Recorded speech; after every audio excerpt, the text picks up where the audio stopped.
and that's when I farted on her face. Oh, that's such a good Oh memory. wait, we're live. Oh fuck. Oh shit.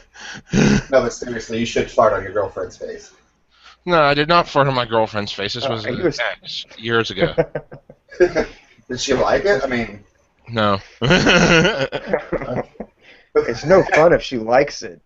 ah, well, that's what they're gonna have safe words, right? Yeah. There is no safe word from my anus. I got one. It's anal magic. Okay. All right. So hey, everybody, we're live. I don't know what we're going to do tonight. We have some really interesting questions from Brett Stevens. Again, he's always racking my brain, bringing up shit I don't really want to talk about, but it's good to do that. You know, like challenging yourself to answer questions that are hard. And the one of them, I guess we'll just start with that. He posted an article. Uh, Originally, it was from a guy named Full Metal Attorney, who basically said that metal doesn't give a shit, so stop giving a shit. And he's talking to everybody, like social justice warriors. I even feel like he's talking towards like people like us. So just to open the can of worms here, does metal give a shit, or does it, or does it not? Well, dude, okay, so that article was focusing on, well, not really focusing, but one of the handful of things that mentioned was that album cover for I think the band was called Lord Mantis, Yeah, and the album cover featured an image of what appeared to be a human with stitches, with like a mask stitched to obscure its face, and the human was also sort of hermaphrodite yeah. with a penis and what appeared to be a very womanly figure with breasts and everything. So I remember reading about this last year. I first checked out the album thinking, wow, something that's drawing this much attention, negative attention, might actually have something to say and be interesting. But I checked it out, and honestly, the music was really freaking boring. And I was kind of wondering if that Jeff Whitehead was the same guy as the one behind the U.S. black metal band Leviathan, and I actually forgot to look that up, so I'm doing that right now. But in the meantime, I read an interview with a guy who said that the album art was actually supposed to be representative of himself and represent some of the, to visually identify some of the things that he felt that he was struggling with. I don't know exactly where the breasts and penis come into play precisely, in his mind anyway. Hey, let's check your privilege. Just female kink. Let's roll with it. Okay. Sure. I mean, if that's how the guy feels, maybe so. I get that maybe he might be, hey, I struggle with feeling like, I don't portray exactly the virtues of manliness that I ought to. I don't really know what it was, but it turned out that it was a matter of expressing what he felt like, and there was really nothing to it. But of course, all these websites took and ran with the idea that all this album cover is being as edgy as possible by showing a mutilated woman, and that's tripe, that's tired, that's pretty baseless accusation, really, when you consider bands like, I don't know, Prostitute Disfigurement and all the dime a dozen brutal grindcore that have women being chopped up and gang raped on their album covers. Don't really think that's what he was going for. Honestly, think that it was an effort on his part to try to express something that he thought was important, even if the music in the end failed to do anything really interesting. I thought it was a pretty bullshit move to draw so much attention to that as like, for the superficial aspects of the image. But what if you asked the guy and he said, no, I really give a shit about all this. I think that people should talk about it. We need to have a national conversation about it. Would Well, you if say, so, just would you say you shouldn't give a fuck about that and just make metal? no. It should be, there should be a fuck given about it because it was done on purpose. There was a purpose behind the image, and the thing is, you can't jump to conclusions about it like the authors were doing and saying like, well, clearly this is just a glorification of violence against women. There was a lot more to it under the surface, but what they took it as was simply an image for shock value at the at disadvantage of women, and that's not what it was about. That's not what giving a fuck really is. It's freaking about the surface aspects of the image. You know, I just Um, had a thought. Sorry to interrupt, but it no, seems no. to me like a social, like I don't know if he is, but a social justice warrior made a metal album that offended other social justice warriors, and that's where this is coming from. Just a bullshit. Oh my Yeah, God, I'm offended. Yeah, but you're being offended me, and now we're gonna make a big deal about it. Like, it was basically a circle jerk of offended of offended people. Yeah, that's mostly what it comes down to. And the other thing that the author mentioned was the Inquisition deal, which this is probably not something that a lot of MetalGate listeners, readers, or whatever are really familiar with, but I happen to remember a little while ago there's a black metal band, Inquisition, from Brazil, and I'm pretty sure they're from Brazil and South America. Sorry if I got that wrong, but I support the band. Their music's cool. Check them out if you have a chance. It's two guys, drummer and a guitarist, and they were on tour and made a comment to the tour bus driver that his pretty sure it was a swastika tattoo was pretty cool. And the main character, listen to me. I'm sorry, I'm kind of distracted right now. The main dude in the band, the vocalist and guitar player, mentioned that he was interested in World War II history and especially Nazi symbolism, propaganda, that kind of thing. So they had a brief conversation about it, and that was the end. Well, the other band that Inquisition was on tour with basically went and tattletaled on their blog or their MySpace or their Zanga or whatever the hell they're using now, and it became a big deal within a couple of metal blog circles about how suddenly Inquisition are now Nazi sympathizers. And what made it worse was that they got the singer to actually do an interview about it, and I'll try to find a link and post it on MetalGate later on, just a minute here. But it became really sad because I think he was really taken aback by the whole thing, not expecting to have so much exposure based on those couple of comments, and his review turned into a really, really, really cringeworthy backpedaling, like, oh no, I swear I'm not a Nazi, I swear I'm not a Nazi kind of thing. But I mean, it was all the poor guy could do with all this suddenly all this attention dumped on him, and here this article is pulling that out like, I would just like to say that something like MetalGate would give a guy like him a platform to say, fuck you motherfuckers. Well, he ought to have. He ought to have, really, because he just made himself look weak while he was trying to excuse his behavior. And that really pissed me off that he was driven to that, because I respect his music. He really shouldn't have been trying to type all that out in text. That's not what his gift is. His gift is in the music. And if you listen to the music, it does well, and there's absolutely zero Nazi sympathy in the music if you really listen. They do have a song off of either their first or second album called Crush the Jewish Prophet. And of course that was dragged out as evidence that, well, these guys are obviously anti-Semitic. Well, right, dude. Jesus was a Jew. Is it a new thing for black metal bands to talk about killing Jesus? He didn't say gas Jews, he said crush the Jewish prophet. They even put the in there to make sure you knew who they were talking about. Sorry, I'll get carried away if I'm talking about that. Shit happens all the time. Like, I'll have a band that I like, and they produce some really awesome stuff in their early career, and then they fucking puss out because of public pressure and stuff, and they go off into this like happy-go-lucky kind of hard rock mixed with metal kind of thing, and I mean, I'm tired of fooling myself into saying I like it, because I don't. I realize that they pussed out when they start changing their fucking lyrics and stuff when they perform what are considered to be controversial songs live. They like change the lyrics because they were told. Oh, it fucking pisses me off now. So yeah, this shit happens more than you would think.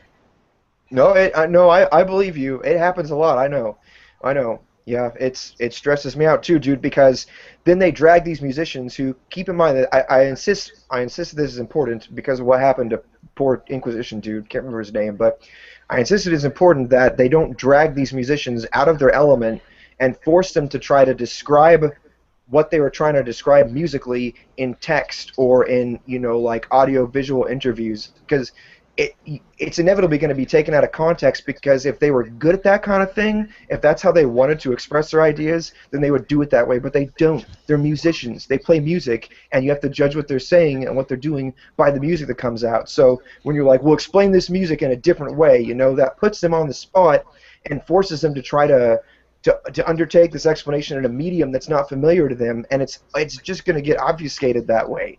And Well, unfortunately, they're judged See, on that more than the music itself. well, See, go the ahead, thing Jim. is, the way I always see it is that good art lets the person uh, witnessing it or listening to it derive their own conclusions. It's the moment you start explaining, this is what I meant by that, the art has lost some of its power right You're there. fucking goddamn right. And Totally.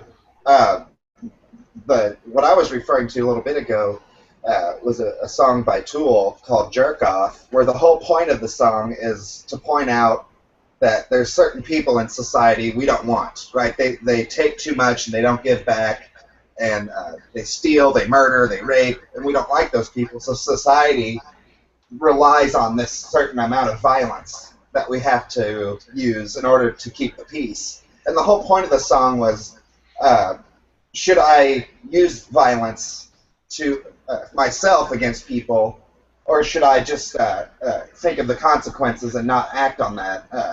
Act on it. Should I just let the state handle it? Pretty much was the whole point of the song. And he had gotten some comments that it inspired people to go out and hurt people and shit. Well, too fucking bad. That's what the point of the song was, and you're pussing out by changing the lyrics. The lyric is, if consequences dictate my course of action, should I play God and shoot you myself? Well, he changed it to, instead of shoot you myself, to fuck you myself, which is totally fucking lame.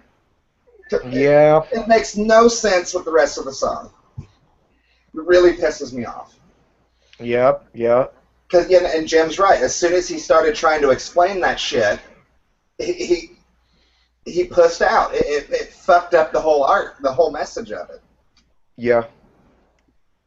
Yeah. No, It's you think that that's a way of analyzing the art or the music more deeply, but it's really not. It's taking it all out of context and judging it in a metric in which it was not designed to be expressive. And it just, like I said, it just obfuscates the entire point of the piece in the first place. Yeah, okay. I There's completely two agree. things here going back to the core topic here.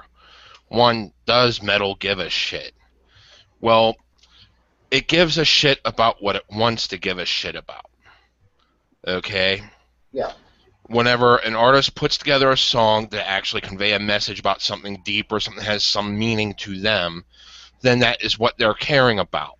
What metal should not care about and does not care about, at least classically through the years I've been there, is what other people think of the art.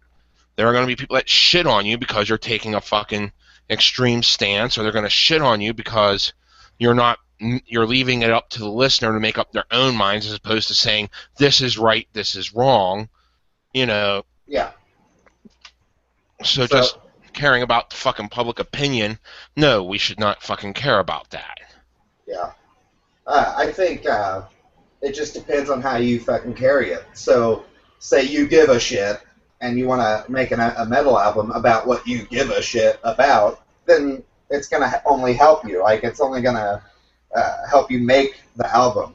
Now, after you've released it and you get the reaction from the audience or the masses or whatever, um, there's nothing wrong with taking constructive criticism maybe for your next project, but as far as like going back and trying to explain what you did or changing things, no, fuck that. Those people can go fuck themselves.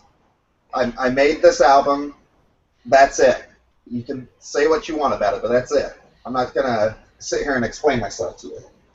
So what we're really saying is, in response to the question, does metal give a shit? Yes, metal bands give a shit about a thing. But do they give a shit about anything else? No. Why?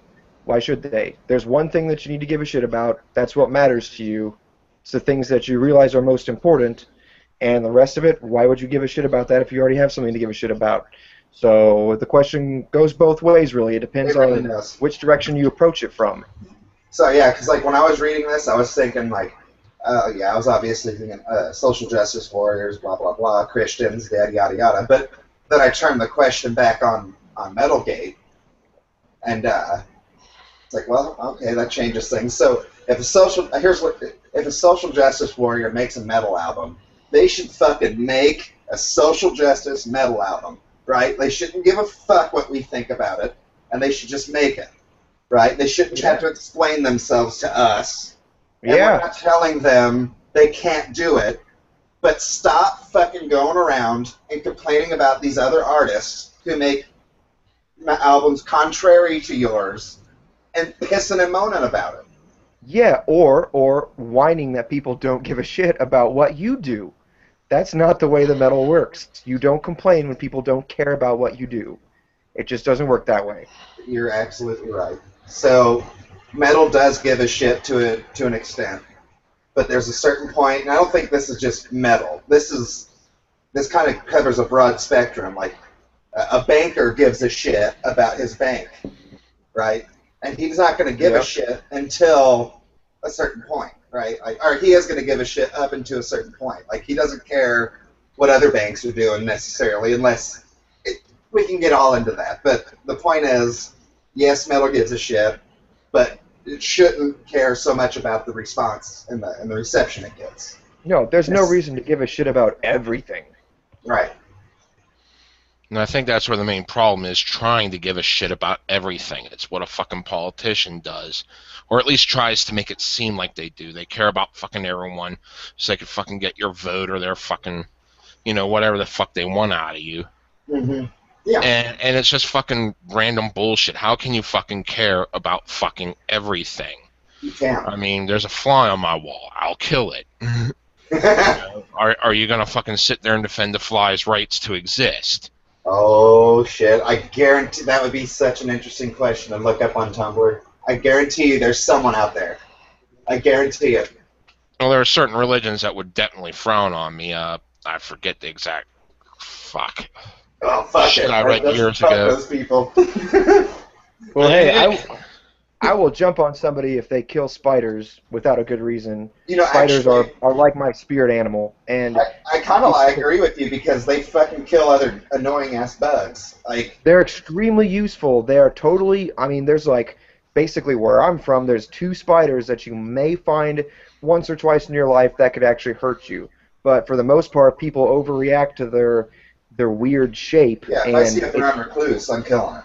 Well, sure, those are actually dangerous to you, but I see people smashing house spiders, freaking out about jumping spiders, losing their mind just over garden spiders, and these beautiful, like, weaver spiders, and it just, that kind of thing sets me off for stupid reasons, but anyway.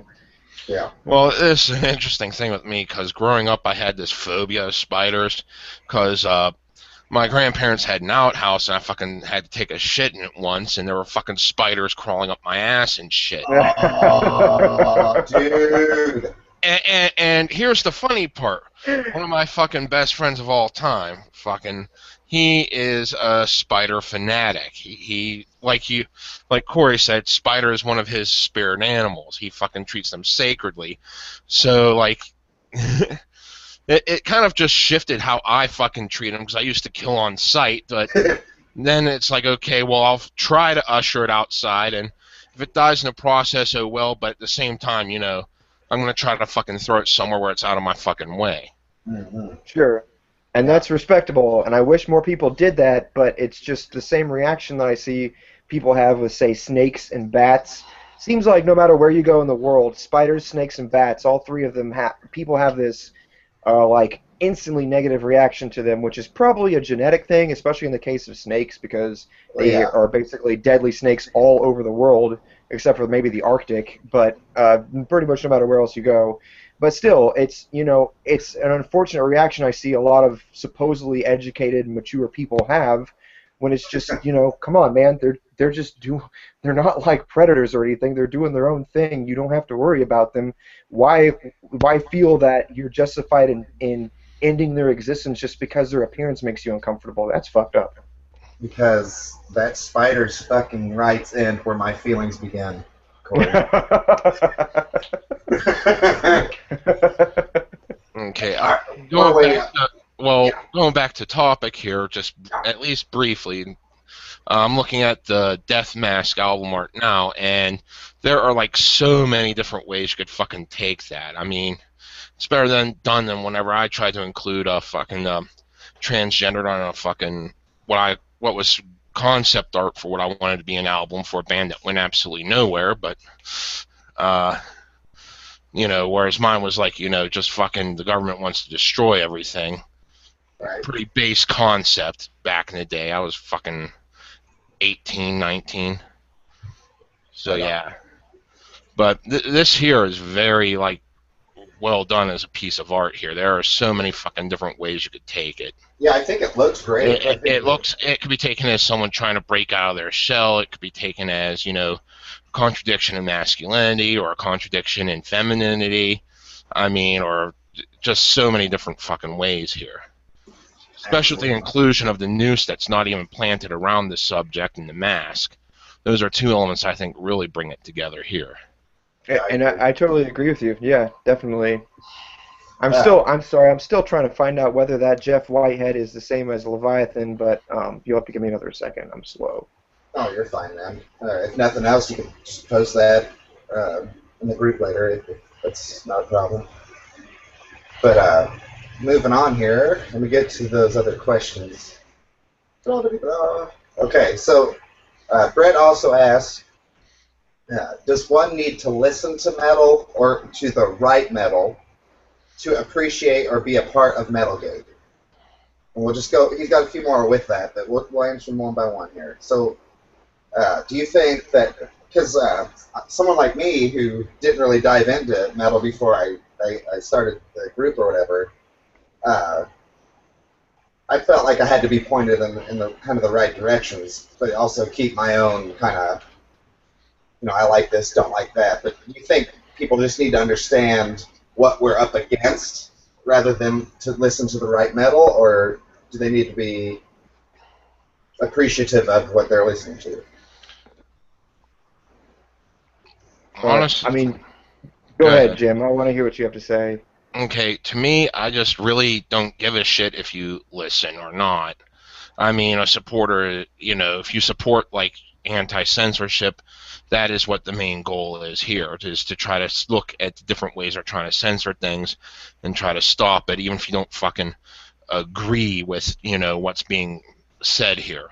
I Although think it's that's definitely appreciated to walk into things and see people at least open-minded enough to check out this band or that band that someone posts that no one ever heard of before, or, you sure. know, um, also, the whole entire is there a right metal, even though I say, it doesn't matter if you listen to it or not, and that should be self-evident. No, there isn't, even though I would like to point out that if someone in the group has a fucking foul distaste for your taste in music, it's honestly the way fucking metal fucking has worked.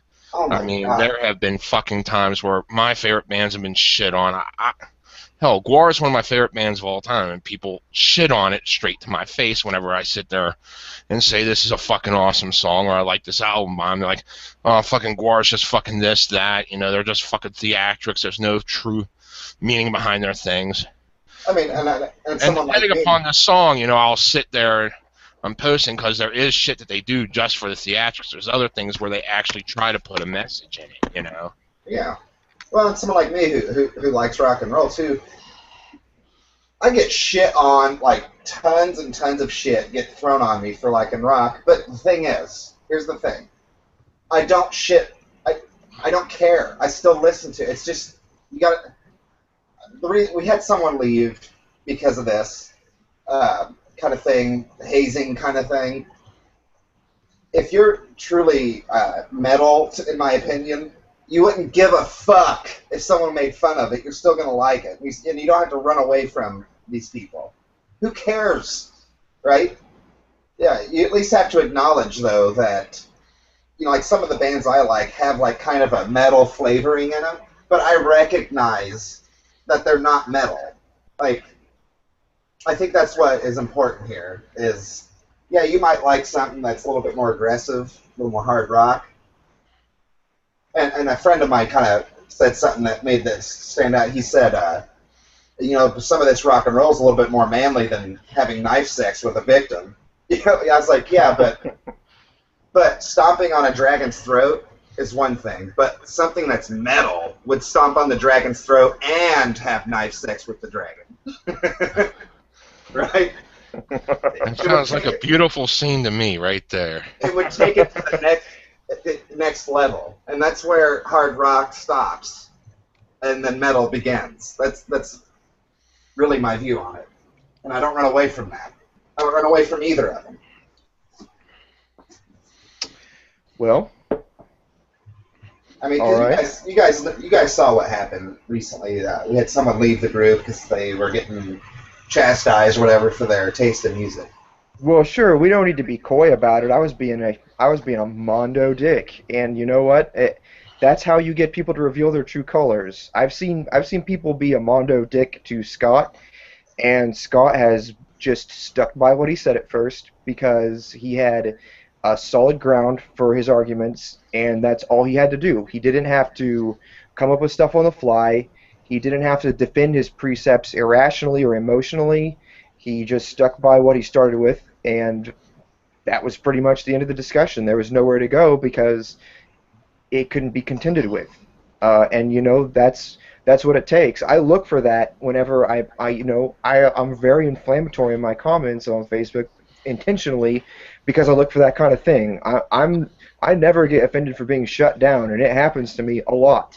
I'm pretty much immune to being offended when people try to shut me down with the argument, and I'm glad to see it happen. I wish that more people were more aggressive in those kind of things because that's how things really get resolved. When people throw out everything that they have, they pull out their big guns, go completely on the offensive. That's when you find out what they're really made of, what they're really capable of, how well their ideas hold up, and that's how you refine your perspective on things.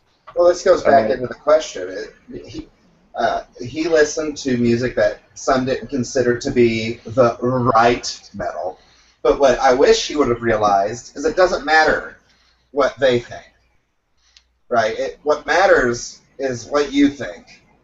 Yeah, totally, dude, totally. I'll go ahead and out myself right now. I really like, I don't know if you guys have heard of this group, but it's a band from New York called Krallice, and they're known pretty much widely as one of the biggest poser black metal bands in the world, but I think that their music rocks.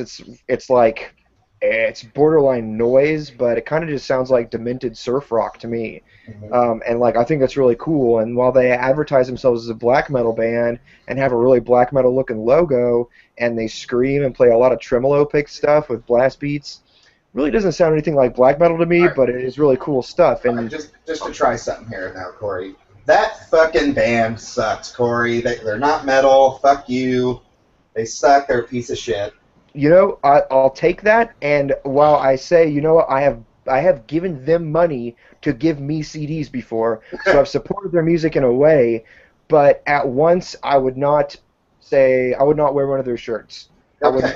I would not advertise their support. I buy the music because it's really interesting to me, but it's really only because I'm fascinated by such and such an aspect of their sound, not because I really think they're trying to express anything unique. Now, do you see what Corey did there? He didn't run away from it. He didn't deny his like for this. He didn't run away from me because I was being mean. This is not about that. This is about censorship. This is about extremist groups trying to make their way into metal and use it for their own agendas. I'm not going to use names here, but I'm speaking to this kid. You didn't have to run away, dude. You really didn't. All right? You could have stayed. You could have been here, and you said that you wanted to continue to talk about this stuff. But, dude, you fucking ran away. I don't know. Okay, so let's go back to the main question. Here's what I have. The question is, does one need to listen to metal or to the, quote, right metal to appreciate or be part of MetalGate? I don't think so. I say no. However, if you only find certain aspects of metal agreeable, then MetalGate's not the place for you. If you're going to embrace metal, you embrace it warts and all. The music has to be judged by how effective it is as music, not by anything else. And if you have a bias toward or against these cherry-picked ideologies out of metal, that's going to blind you, and it's going to render your judgment unacceptable. And that's what happens to at least one person, probably more to come, probably in the past, in MetalGate. They're going to find that they're in the wrong place because they have picked specific styles of metal and worked as an apologist toward political correctness police, and saying like, see, metal's really not that exclusive. See, there are gay people in metal, there are women in metal. It's totally normal. While they conveniently ignore all of the say like National Socialist bands and whatever else. I ran into this a lot with Christians. I happen to know a lot of Christians. Long story, but I ran into this a lot with Christians, and me and my friends called them Dalmatian Christians because they would go into the Bible and they would ignore Bible verses like if a man lies with another man, he's committed some abominable act in the sight of the Lord and ought to be put to death. They'll ignore that and say, well, you know what? Gays are sinners just like everybody else. Jesus still loves them. We called them Dalmatian Christians because they had a Dalmatian view of the Bible. That is, they picked out specific spots to black them out to make the rest of it more coherent. And Well, Go ahead. I do want to state one thing here because I was fucking indoctrinated in the fucking 12-step cult and fucking all that bullshit.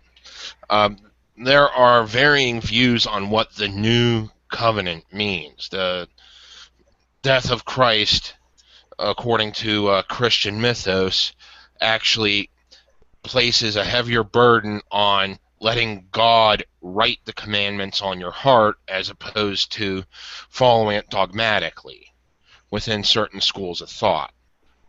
So that okay, I'm glad you bring that up. You're right about that. You're right. actually, just to be a mediator, I think that actually kind of describes what Corey just said, though, is don't take these words literally. God's got it, man. He's got it. He's going to take care of all of it. But that also turns into just do your own thing and call yourself a Christian. Nobody can convince you that you're wrong because God's speaking to you individually. So whatever's said by God is, I mean, you can only hear it. It's up to you, man. Just do your own thing. And that's, I think, how now Christianity got taken over by hippies. And because that's what it is now. Christianity is the new hippiedom. There's really no dogma. Because if you go back and read a lot of the Bible, particularly Old Testament stuff, I actually find that stuff pretty cool. Hell Because yeah. it's like either bow down and be the bitch of God or be thrashed and scattered forever. Is there any good Christian bands who go into the fire and brimstone? Yeah, Stuff really, really good. I would love to listen to it. Okay, I recommend the brutal death metal band X. Hang on, let me look up their name again real quick because it's kind of a weird name. They're called Encryptor. It's not really super great in terms of brutal death metal, which I'm kind of a big fan of, but that is some pretty good Christian stuff that tends to not be very compromising, sort of like, we're really aggressive and everything, we're really angry about the world, but Jesus has got it all, so it's all right in the end. They're not exactly like that. Yeah, I don't want that. I want the full fear of God, the full, total fire and brimstone anger of God. That's what I want. Yeah, dude, let's call it Baptist metal. Yes. Yes. Yes. So The only thing that's coming to mind right now is Numbers chapter 22, which clearly states when your ass speaks, listen to it.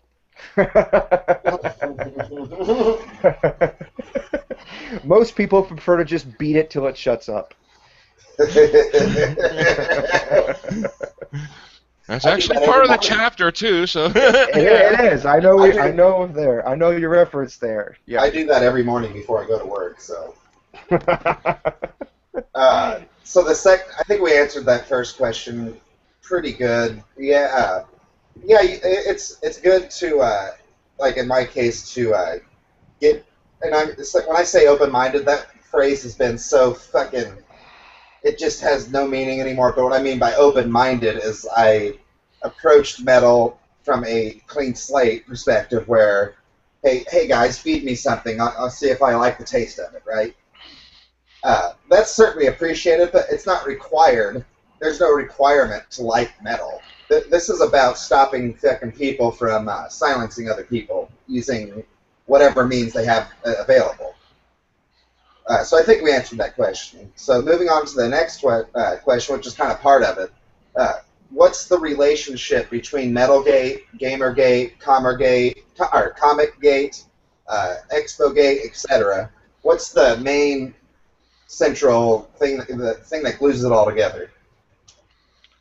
Well, the main thing with Gamergate is that's kind of like where it all kind of spawned from, is the fact that some members of Gamergate who were also into metal stumbled across some articles that were months old and pissed them off.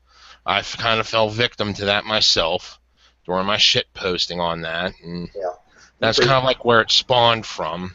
And things just kind of slowly morphed over the next couple weeks into something that was more of an anti-censorship flavor, because Gamergate's more or less going for the ethics and journalism and all that crap, going after journalists, whereas this has been more focused on the censorship aspects of like what the new styles of censorship are, such as like Yeah. hive mentality, mobs, shit like that. Yeah, I like to call it preemptive anti-censorship. Like, before you even have a chance to silence us, we're telling you to fuck off. And I'd like to see more pop up like that. But what would you say Comic Gate is? Like, is it more like Metal Gate or more like Gamergate? I think it's more like Metal Gate. I honestly can't judge either way because I haven't really looked into that much. Well, the change the cover, the Joker holding Batgirl. Remember that? Yeah, I remember that, and I know it's a bit more of an anti-censorship movement, but I don't know exactly what all it has been trying to do. Yeah, there really hasn't been much. I mean, uh, that's what's going to be hard about all this is not necessarily because people know that these people are out there, like these social justice people. People know that much. The hard part is getting them to care about it. to be blunt. Well, I'm kind of with Jim in that I haven't. I mean, I knew of Gamergate, but I, just because I haven't really been involved with keeping up with video games for many years, I didn't really care that much about it. Just not because I was apathetic toward the idea of censorship, but because it mostly seemed centered around one specific sort of journalism scandal, which was fine, but I kind of just left it to those people that it really mattered to, like developers and whatnot. But it's the one thing that I can see they all have in common, even from just the perspective of being involved in MetalGate specific or exclusively, is that there's there's clearly this conscious movement among many different groups, sort of outsider groups, like fans of indie video games, fans of comic books, fans of metal music. The only thing we all really have in common is that we're into some sort of media that's not necessarily mainstream, and so has been sort of free from a lot of the unconscious censorship that mainstream media is prone to at all times. So in that way, I hope that we've all inspired each other to some extent, and I'm really, really proud to see so many people excited about different mediums and different forms of entertainment and art, all recognizing that there's this sort of subtle takeover of of everything that they've cared about for a long time and felt was a reliable place where they could speak their mind and say things that we were considered socially unacceptable. And you said a word, and I want to make sure it's put out there because it's important. The word was everything, and that make no mistake about it. They are after everything, and I don't say that wearing a tinfoil hat. I've seen the discussions. You've all seen the discussions that these guys have. Everything's oppressive. Everything's patriarchy. Everything's offensive, right? So they want to get their little fingers in everything, literally. So I think that's the common thing is right now it's social justice, but in the past it was extreme Christianity. Uh, who knows what the future holds as well? What this is all about is preventing these things we care about from being safe, right? Now they're safe for everybody. Yeah, totally, dude. Today That's it's comic book covers, tomorrow the world. right. Right. I mean, hell, I've been whenever I was fucking posting for whatever fucking with shit on Twitter, for when the MetalGate just started, I bumped into this one guy who was part of the actual development process of tabletop RPG scenarios, Oh and he wow. was bitching about the shit that was going on there, Yeah, which I remember that. someone was like, I don't even fucking see why the fuck they would go out after that. But in retrospect, yeah, I see why. It's just because there's one voice they want heard, and that's it.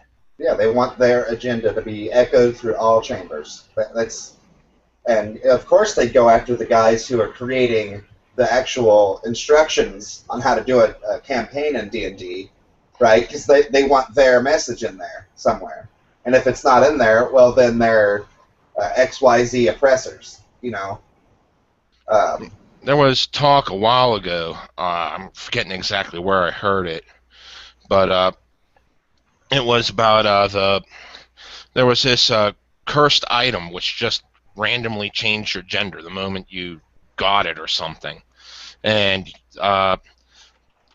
whenever a Pathfinder developed its own rules, it changed it from being a cursed item into just a random, like, fucking magic item. oh, because it can't Because, be cursed, right? yeah, if it just randomly switches your gender. But the thing is, if you're Check designing, your privilege, Pathfinder. if you, if you're designing a character in a fantasy setting for a tabletop, you can pick donut as a gender if you want, as long as you have like some sort of fucking argument as to how donut is a gender within this fantasy universe. You could do it. Right, You I know, agree. so hence grabbing an item which just randomly changes your gender from what you wanted to start as, that would be a curse. Yeah, I agree. Yeah, so it's not a curse because that's a negative connotation to changing your gender. But if a bunch of goons just ran in my apartment right now and tried to change my gender for me, I'd shoot their asses. So, Works for so me. yeah. Anyways, I guess we could move on. Did we really answer the question? What's the glue? What's the relationship between them? Is it social justice, or is it more broad than that? Is it any extreme agenda that wants to infiltrate, use different um, genres of entertainment to echo its message through the world? Honestly, to me, I can't really comment as to what the common glue is. I mean, there's an ancestral element. Ancestral, listen to me, it's only a couple months old. But, you know, MetalGate did kind of descend from Gamergate in the sense that that's where the fucking vitriol spawned. Mm-hmm. And it just sort of slowly spread from there. But, I mean, there's been a general essence over the past few years of just noticing the fucking narratives being pushed here that go off into these extreme directions. And so far, I mean, we've grown accustomed to seeing it from the extreme right that we could just instantly recognize it. But the fact that we've pretty much not paid attention so much to the extreme left, at least, a lot of the people that I've known, except for like the quote unquote fucking conservative whack jobs out there, where some of them are conservative, others aren't. Just noticing that this really radical extreme left group is fucking going nuts. And Yeah. it seems like they have the megaphone, they got the political ties, they're funding the campaigns. Mm-hmm. So maybe the common thread is exposing the extreme left and the mainstream media. That's who has the power right now. But I wouldn't want to see this continue down that way if the tables kind of turn. Like if the conservatives all of a sudden start fucking up and fucking around just like the extreme left is now, I'm still going after their asses. Like I'm still going to point at it and call it a dog turd. This isn't so much I'm a conservative, so I'm against the left. No, it's a little bit more complicated than that. I would like to think. It's more or less just trying to make certain that, like, we're not stuck with just one fucking voice dictating everything. I'd like to think. I'd like to hear a variety of it. Yeah, like one or two voices. Like, could you, where this might end up would be like you'll have your extreme left voice and then your extreme right voice, and then there's like that's all there is. Like as far as like metal or narratives If and if you listen to some of the chatter from people outside the U.S. judging U.S. politics, I mean, and honestly, I think some of them got it dead on when they say we're just running between two cages, because that's all we fucking hear is the left versus the right. We don't hear a broader spectrum of voices to judge. We're yeah, pretty much forced to flip one switch or the other, and occasionally we'll get like someone that sounds good from like a third party or running as an independent for this seat or that, but usually it just all we hear is left versus right. yeah, yeah. So it is nice to know that there's plenty of people who strongly desire more variety. You know, maybe that's the common thread right there. Is we want to keep it these things open to variety and open to uh, let other voices. And you know that seems like a very left wing thing to say, and maybe it is. But homogenizing these genres of entertainment is the fucking furthest thing you could get from what we just described there. And I don't think these people realize that. If they do realize that, they're even more dangerous than we think.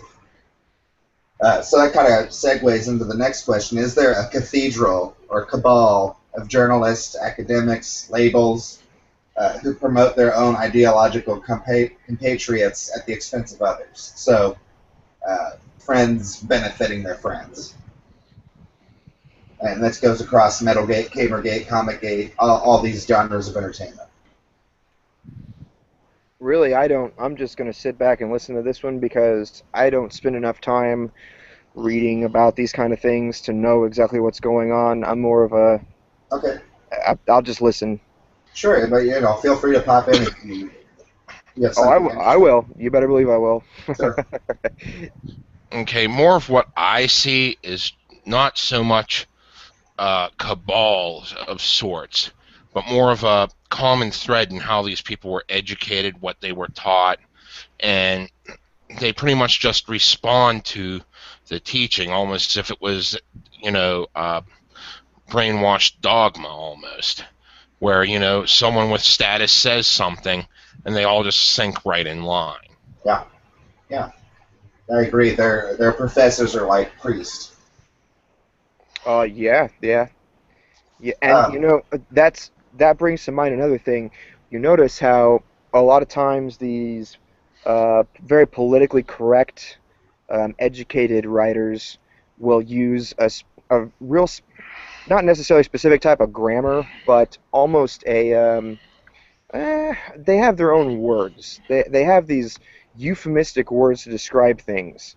Um, and if you think about it, back in, say, the Dark Ages up until a little bit after that, prior to the Enlightenment period, all the church services were held with the readings in Latin because that further obscured the message and made it more dogmatic to the listeners who, for the most part, couldn't even actually read written text, let alone English speakers deciphering Latin.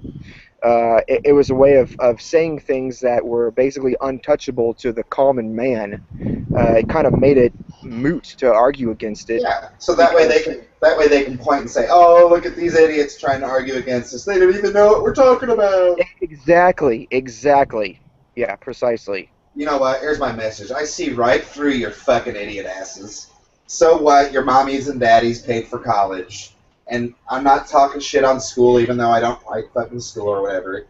But you're not better than anybody else, right? You should use your knowledge to build instead of going around trying to fucking destroy everybody who's more successful than you are.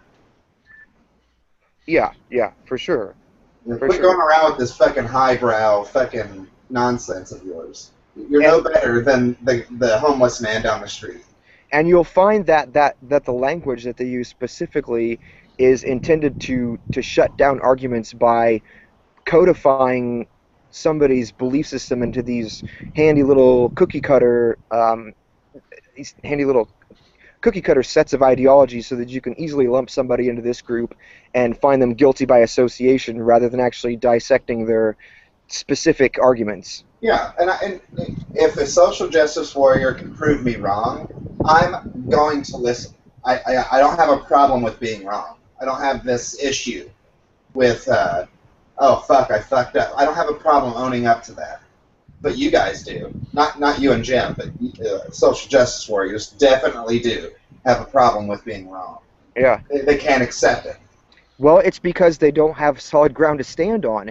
If you actually start dissecting the language, you find that it refers to a whole bunch of stuff that is it's all very dogmatic, and it's not intended to be questioned. It's designed to sound very authoritative, but but if you actually start to try dissecting it, you find that all of these references are purely dogmatic. For example, the enforcement of equality. Well, what does that really mean? Why is that relevant? Does it actually have a positive effect on a society or a And here's culture? the thing. I would say it does, to a degree. That I acknowledge that if we want a society, we're going to have to be violent against certain people. Like, I understand you have to enforce peace, Yes, you do. Yes, you do. Yeah. but I'm not going to make a religion out of it. Fuck Well, that. and it really all depends on. I'm not arguing against the enforcement of ideals. I'm arguing against the enforcement of ideals that have not been proven to have practical application.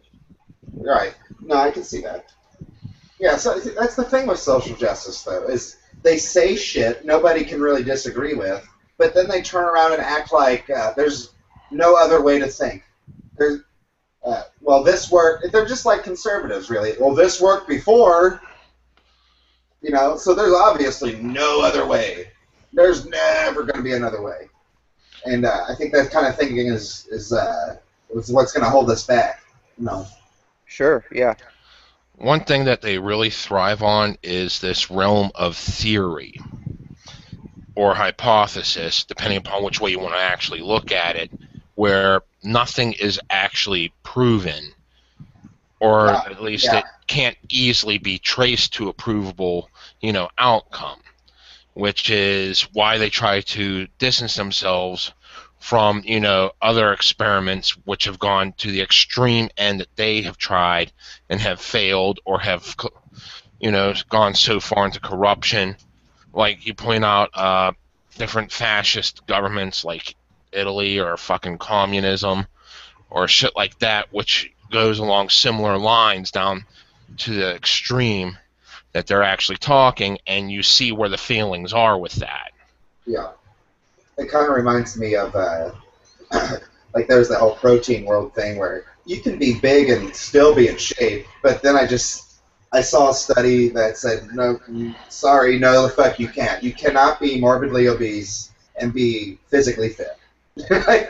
And this was a long-term study over a long period of time.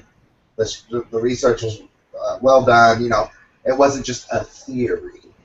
No, it was proven. But yeah, if you're this far overweight, you're this percent at risk of developing a heart disease. You're more unlikely to be able to run a mile, et cetera, et cetera.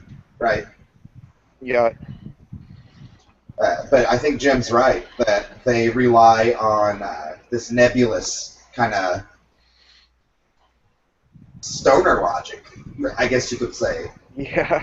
Like if I say something that's kind of got that stoner logic tinge, I invite others. I want other people who might know better to explain to me where I was wrong.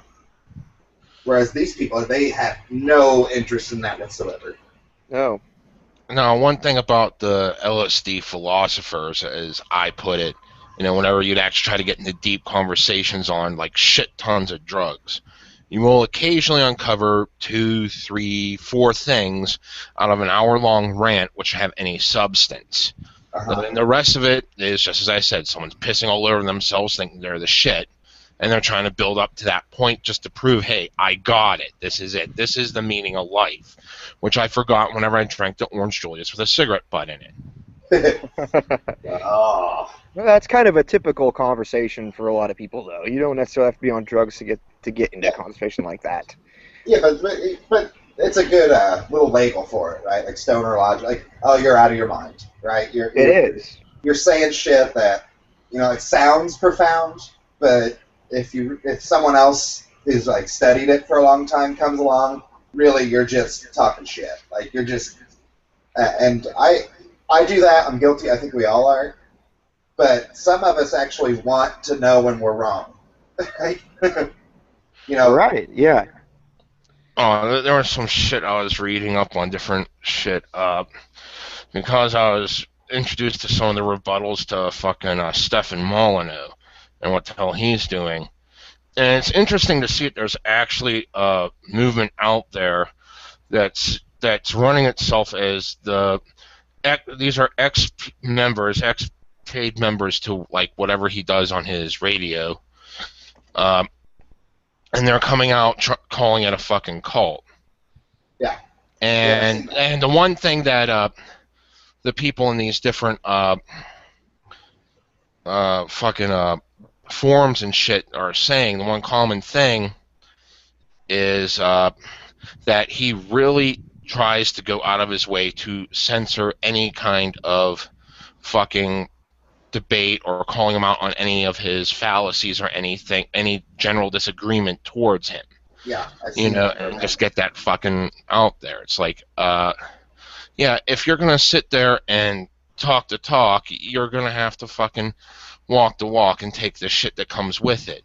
Yeah, I mean, I remember listening to Stefan, and I really enjoyed what I heard for a long time, and then I started seeing this stuff about him, and it's not that I disagree with what he said. I do disagree with how he behaves as a person, though. Like, and I don't agree with everything he puts out there, but he does raise some interesting points here and there. But then he turns around and does what Jim described, and that's where it's important that people, point at the turd and call it for what it is. Yeah. This is a cult. He's going out of his way to make sure you don't know who's questioning him or what those questions even are. I mean, just going completely off of different current events and who's the faces of the different personality cults. I mean, his personality cult is very Sarkeesian-like. It really resembles a lot like what Sarkeesian does, except he talks a lot more and has a lot more material out there, and it's hard to sift through because he's putting out 10 hours of shit a day. Yeah. You I think he's definitely a few levels above Sarkeesian as far as intellect goes. Yeah, that and might the things he wants to say. But when you turn around and act like her as far as censoring people and going out of your way to do that kind of shit, then really it doesn't necessarily mean everything you said was wrong, but it does really damper the potency of your message. Like, if people realize you're just going to talk this talk, but not turn around and actually do what you're saying, they're less likely to listen to you. I mean, it all comes down, can you admit you made mistakes? I mean, I fucking go off on half informed like half the time. Right. So, I'm going to fuck up. Mm-hmm. Yeah, Stefan won't do that. He will not do that. He just will not admit any kind of illogical thing that he said. And it's not really a secret. I mean, you can listen to him when he has a phone call and say to the person on the other end challenges something he said. Well, he'll do extreme mental gymnastics to leap over it. It's not a secret. You can see this on almost any one of those things where he has a caller, and the caller kind of says, well, that sounds kind of stupid. I mean, it follows a similar path as to, like, what, how the fucking using words like misogynist or homophobic are the equivalent of the new blasphemer, Right. Oh, yeah. This is kind of like the way he tries to shut down the argument by, instead of just using catchphrases, he tries to use a logic which will shut it down as opposed to address it. Right.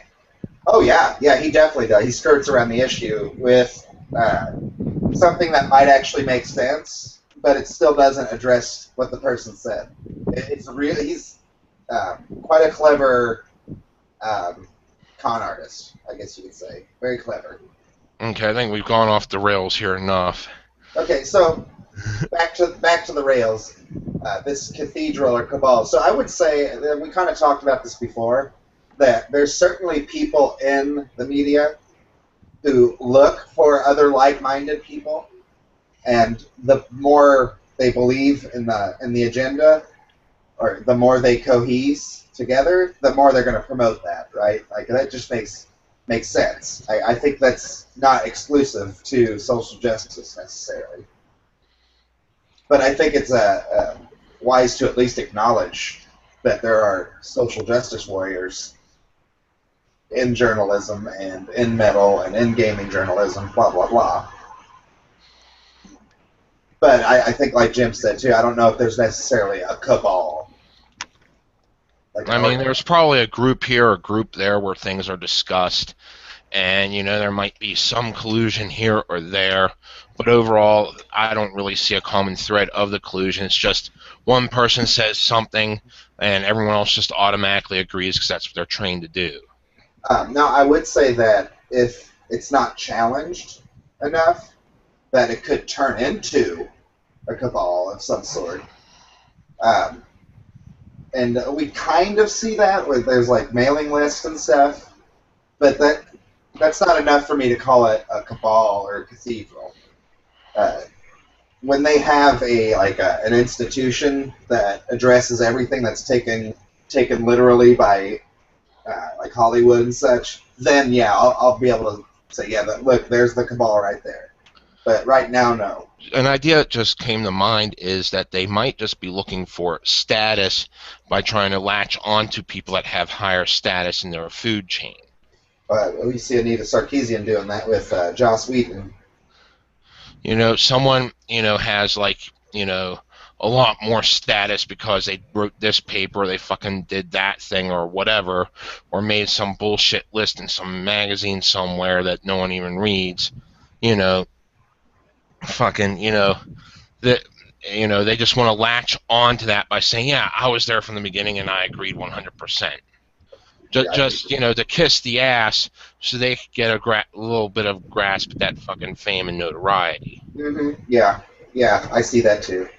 And that's not exclusive to social justice. Don't fool yourselves. I mean, we do it too. We seek other people who kind of talk along the same lines or have similar ideas. But I think the difference is some of us don't want to just jerk each other off. It's we really? want to know. Well, that's not safe for work, Corey. Check your privilege.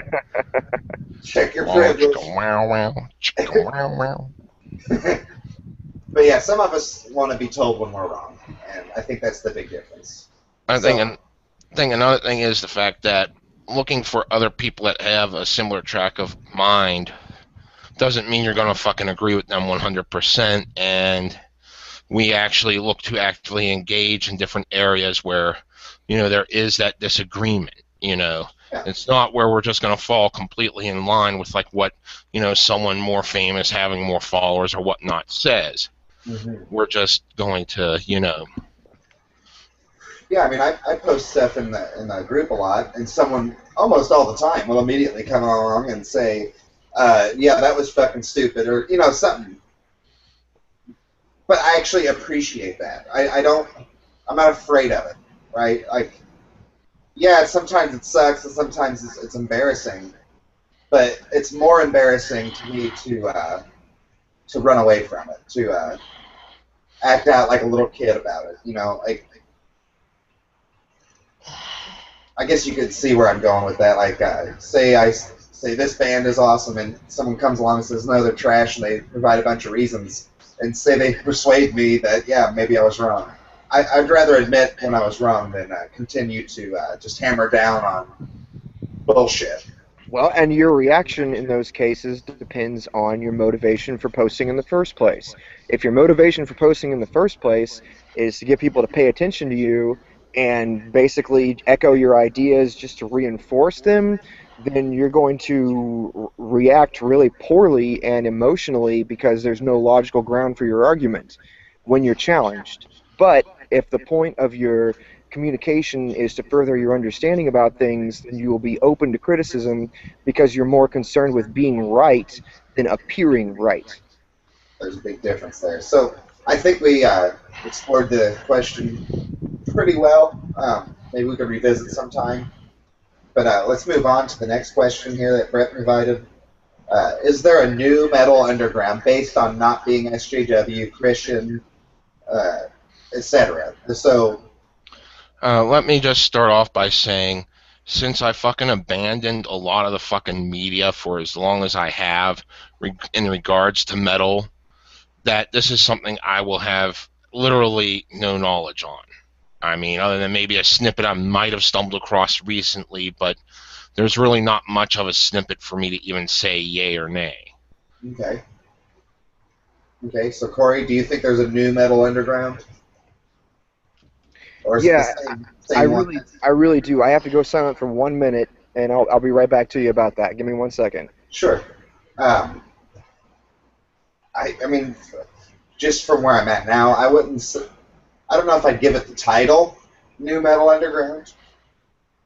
I think it's just an extension of what's existed before in metal, uh, but taking on new ideas. Maybe maybe it's new in the sense that the opposition is different, but it's not really anything new to metal. I mean, metal's taken on many different things over the years. Okay, sorry about that. But yes.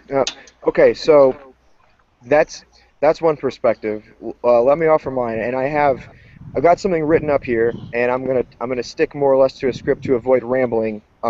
Feel free to interrupt with questions, but here goes what I have to think. And what this got me thinking of was, so let's start with the main question: is there a new metal underground based on not being social justice warrior, Christian, national socialist, etc.? Uh, Whether or not there's a new metal underground right now, I think the answer is probably no. So let's talk about the potential implications of whether or not some kind of group like that were to actually develop. Um, I think that it is definitely a possibility. It's a possibility that I really like to explore and support. So, what one good example that I'm going to use here is an article that was posted on Death Metal Underground recently by a guest writer, and it's called um, Norse Black Metal versus Satanic Black Metal. And the point of the article was to differentiate these two main styles of black metal. And while the author uses the term Norse black metal, he's really not just describing bands from Norway specifically, but he's describing bands that do not use a lot of anti-Christian mythology.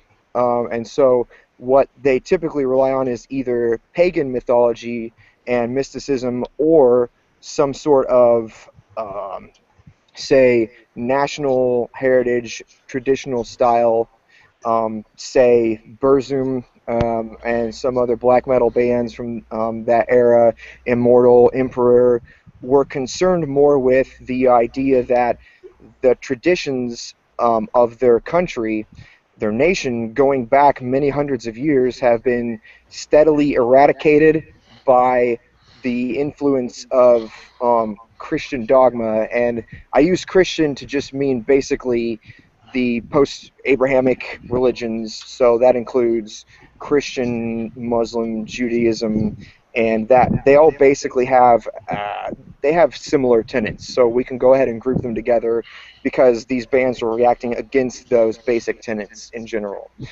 So while Norse black metal versus Satanic black metal is kind of an arbitrary distinction, I do understand why the author had to make it. But with that caveat, um, what I'm saying is that what he calls Norse black metal actually is inherently exclusive, like the author claims.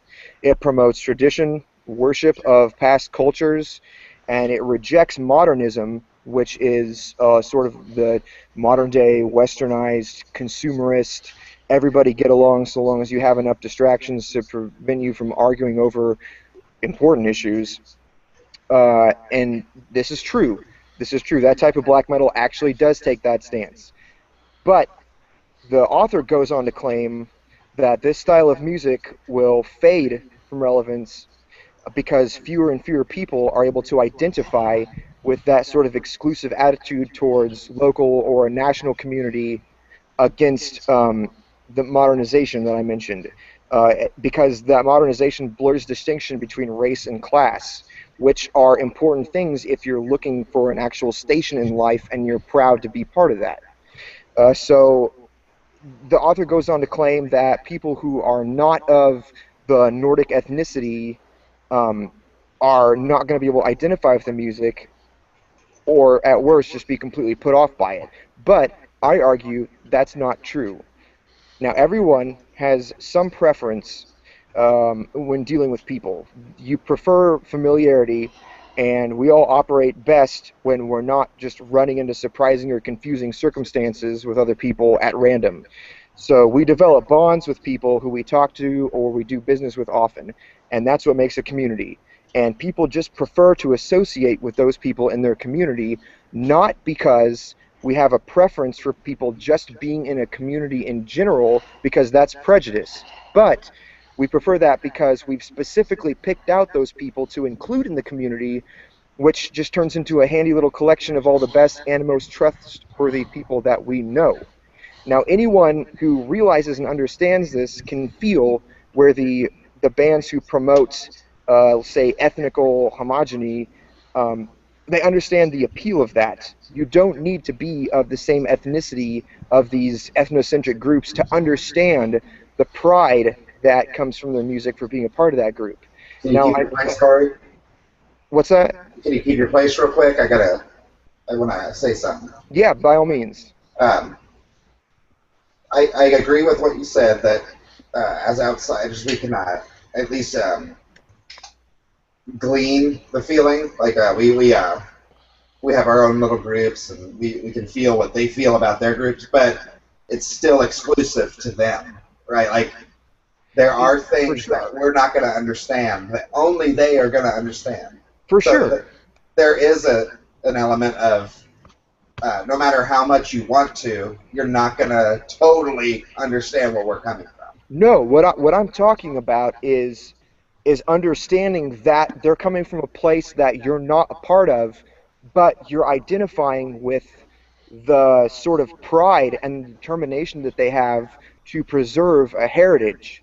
And that moves into my next observation here, which is that most Americans, which are the three of us, and I'm not going to speak openly for other Westerners or even other Americans in general, but actually I am. So here goes. Um, the communities between Americans are a lot of times, if you haven't noticed, they're tenuous. They're enforced by social pressure. As Americans, we don't really have much of a cultural or tradition or heritage. We've actually purposefully pushed all that into the past because of some of the more gruesome things that have happened since our nation was established, like massacring shitloads of Native Americans and importing black slaves. Nobody really wants to think that that's how we got to where we are, but that's actually what happened. And I'm definitely not arguing that that ought to be glorified, but what I'm saying is that because of that kind of twisted past that we haven't really got much to identify with each other. Um, Specifically, we've tailored our lifestyles to distract us from the fact that we're missing out on everything that a kind of traditional heritage can give us. We block out a lot of stuff that is not in our immediate field of vision on purpose because we don't want to think about that purposelessness outside of our distractions. Now, a lot of us can't understand that because we don't really have a past, a heritage. Where a lot of us are born from immigrants. I'm partially Italian, partially Irish.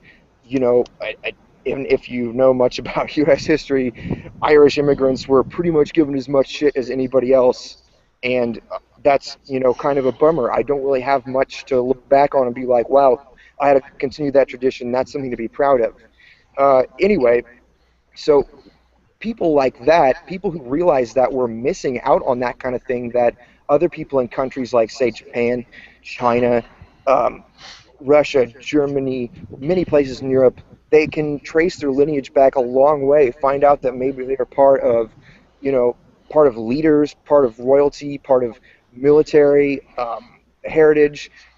There's all kinds of stuff that they can look back and find out about themselves.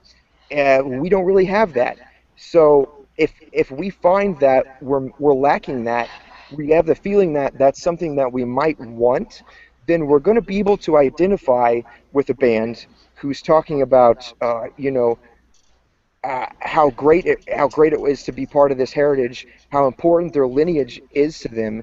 Even if we don't have that, we can hear the pride in their music and we can identify with it.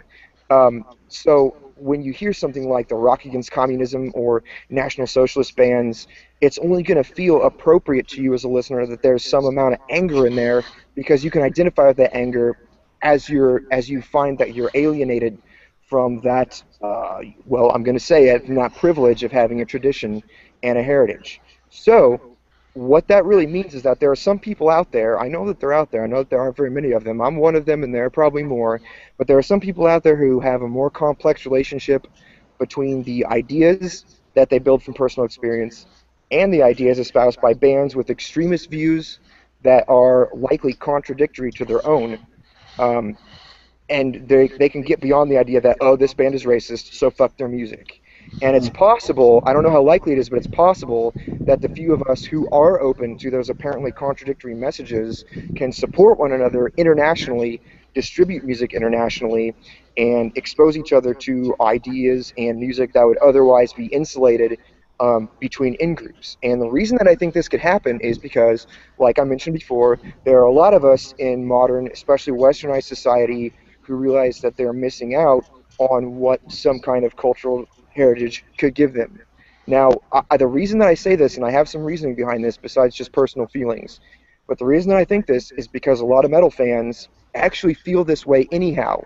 And that's one of the reasons that metal, as a genre, contains so many musically conservative purists. They value the tradition. And this tendency to value the tradition and work to uphold the already codified techniques and methods in music can be seen by outsiders as a fear of progress. But that is just, that's not the case. The apparent fear of progress is actually a rejection of experimentation for the sake of novelty.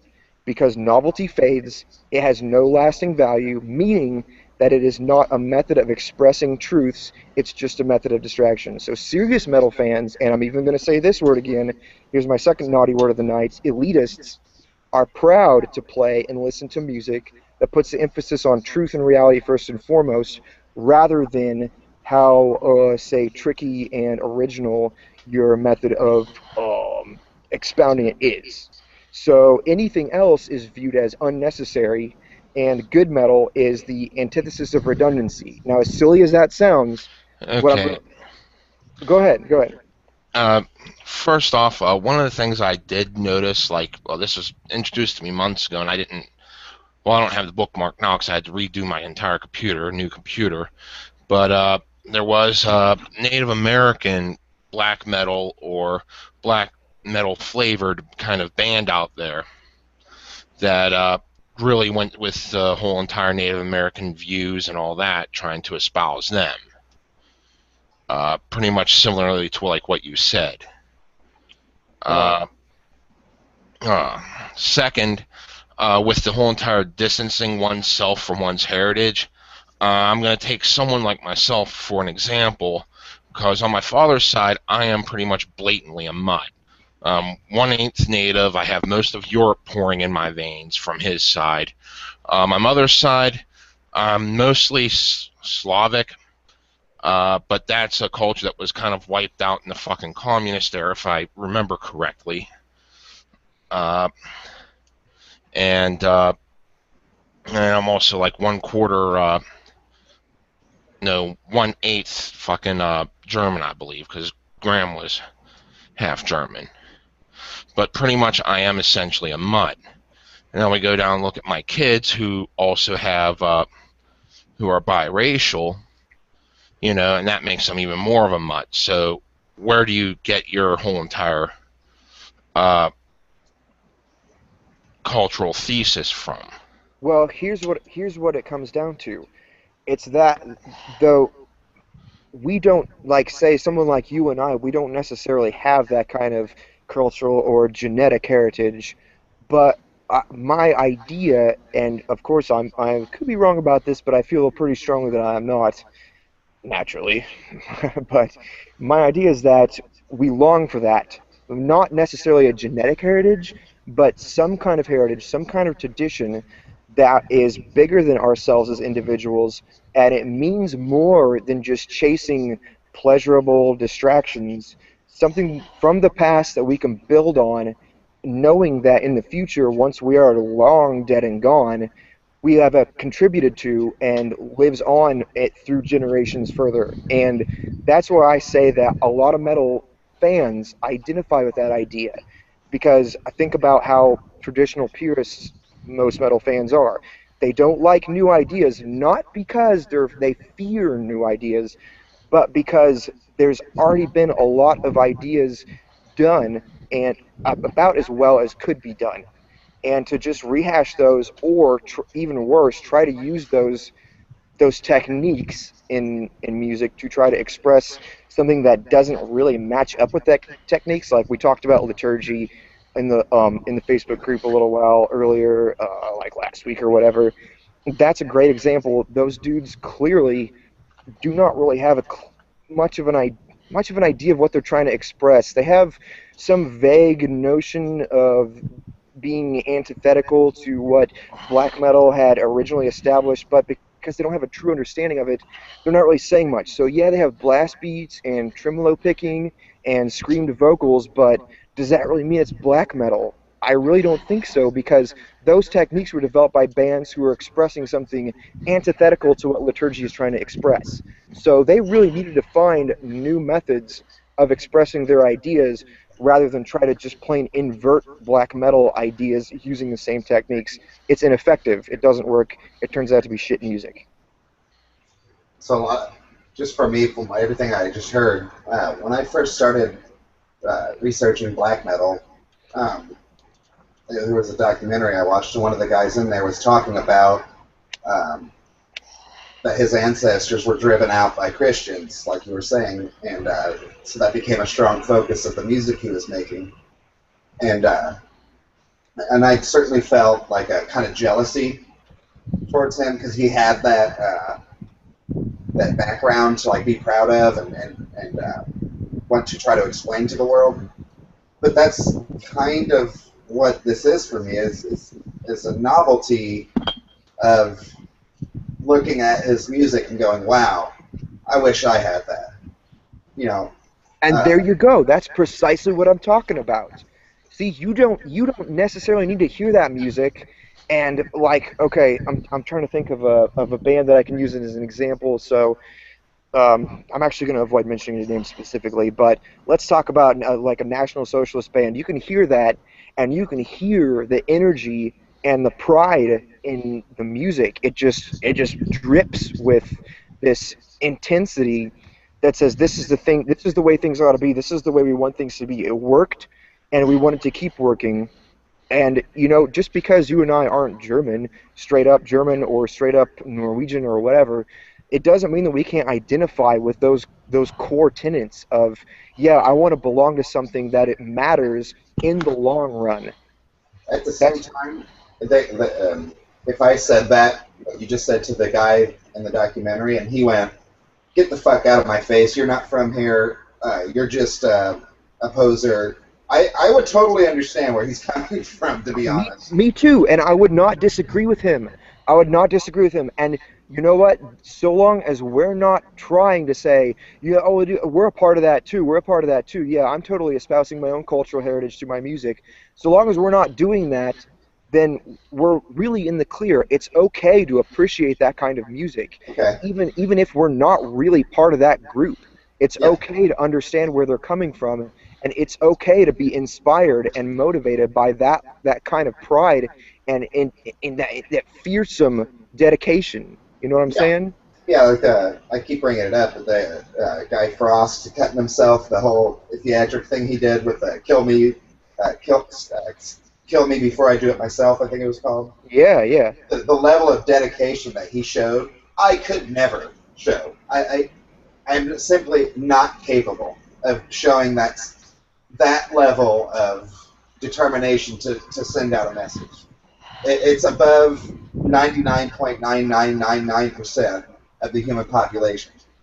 And I can appreciate that without pretending like I'm going to actually do it too. Like, Yeah, I you think, don't need to. You don't need to.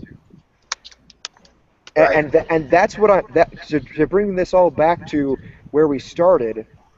I, I'm not saying that we ought to just go ahead and give up on the idea of cultural heritage and try to create a new style of music based on that. But what I'm saying is that Corey, uh, a new type of underground Hello? may emerge. hey, Corey, you dropped out for a second, about 10 seconds ago. If you could Oh, restart it. sorry, am I back now? Yeah, you're back. Okay, cool. So what I'm saying is that It's all fucking up now. It's Hold clear on. on mine. I'm still with you guys. I can hear you both. Okay, I can hear you again. Okay, sorry about that, everybody. Go, start over, Corey. Probably about Okay. 20 seconds ago. Okay. So in regards to whether or not there's a new metal underground, no, not yet. However, there is the potential for one, so long as people are able to realize that you don't need to be a part of this in group in order to appreciate it and become inspired by it, then we can spread that type of music so long as it's good music, so long as it expresses something relevant, even if it's not relevant to your specific situation, you can understand it and spread that around. And I think that has potential to become the new metal underground that Mr. Stevens referenced, uh, because it's a complicated thing because it doesn't really fit into the traditionalist purist mindset, and it also doesn't fit into the social justice warrior mindset of everybody included in everything. It's Would you? understanding that you are excluded from a specific in group, but not that those are enemies. So this kind of reminds me of something that Jordan Owen had said in a recent video that divided we stand. Right. The idea that uh, I don't have to fucking agree with you, but um, in fact, I fucking hate what you said. Right? You can be there, but still appreciate and respect their opinion. Kind of divided we can conquer. Divided we can.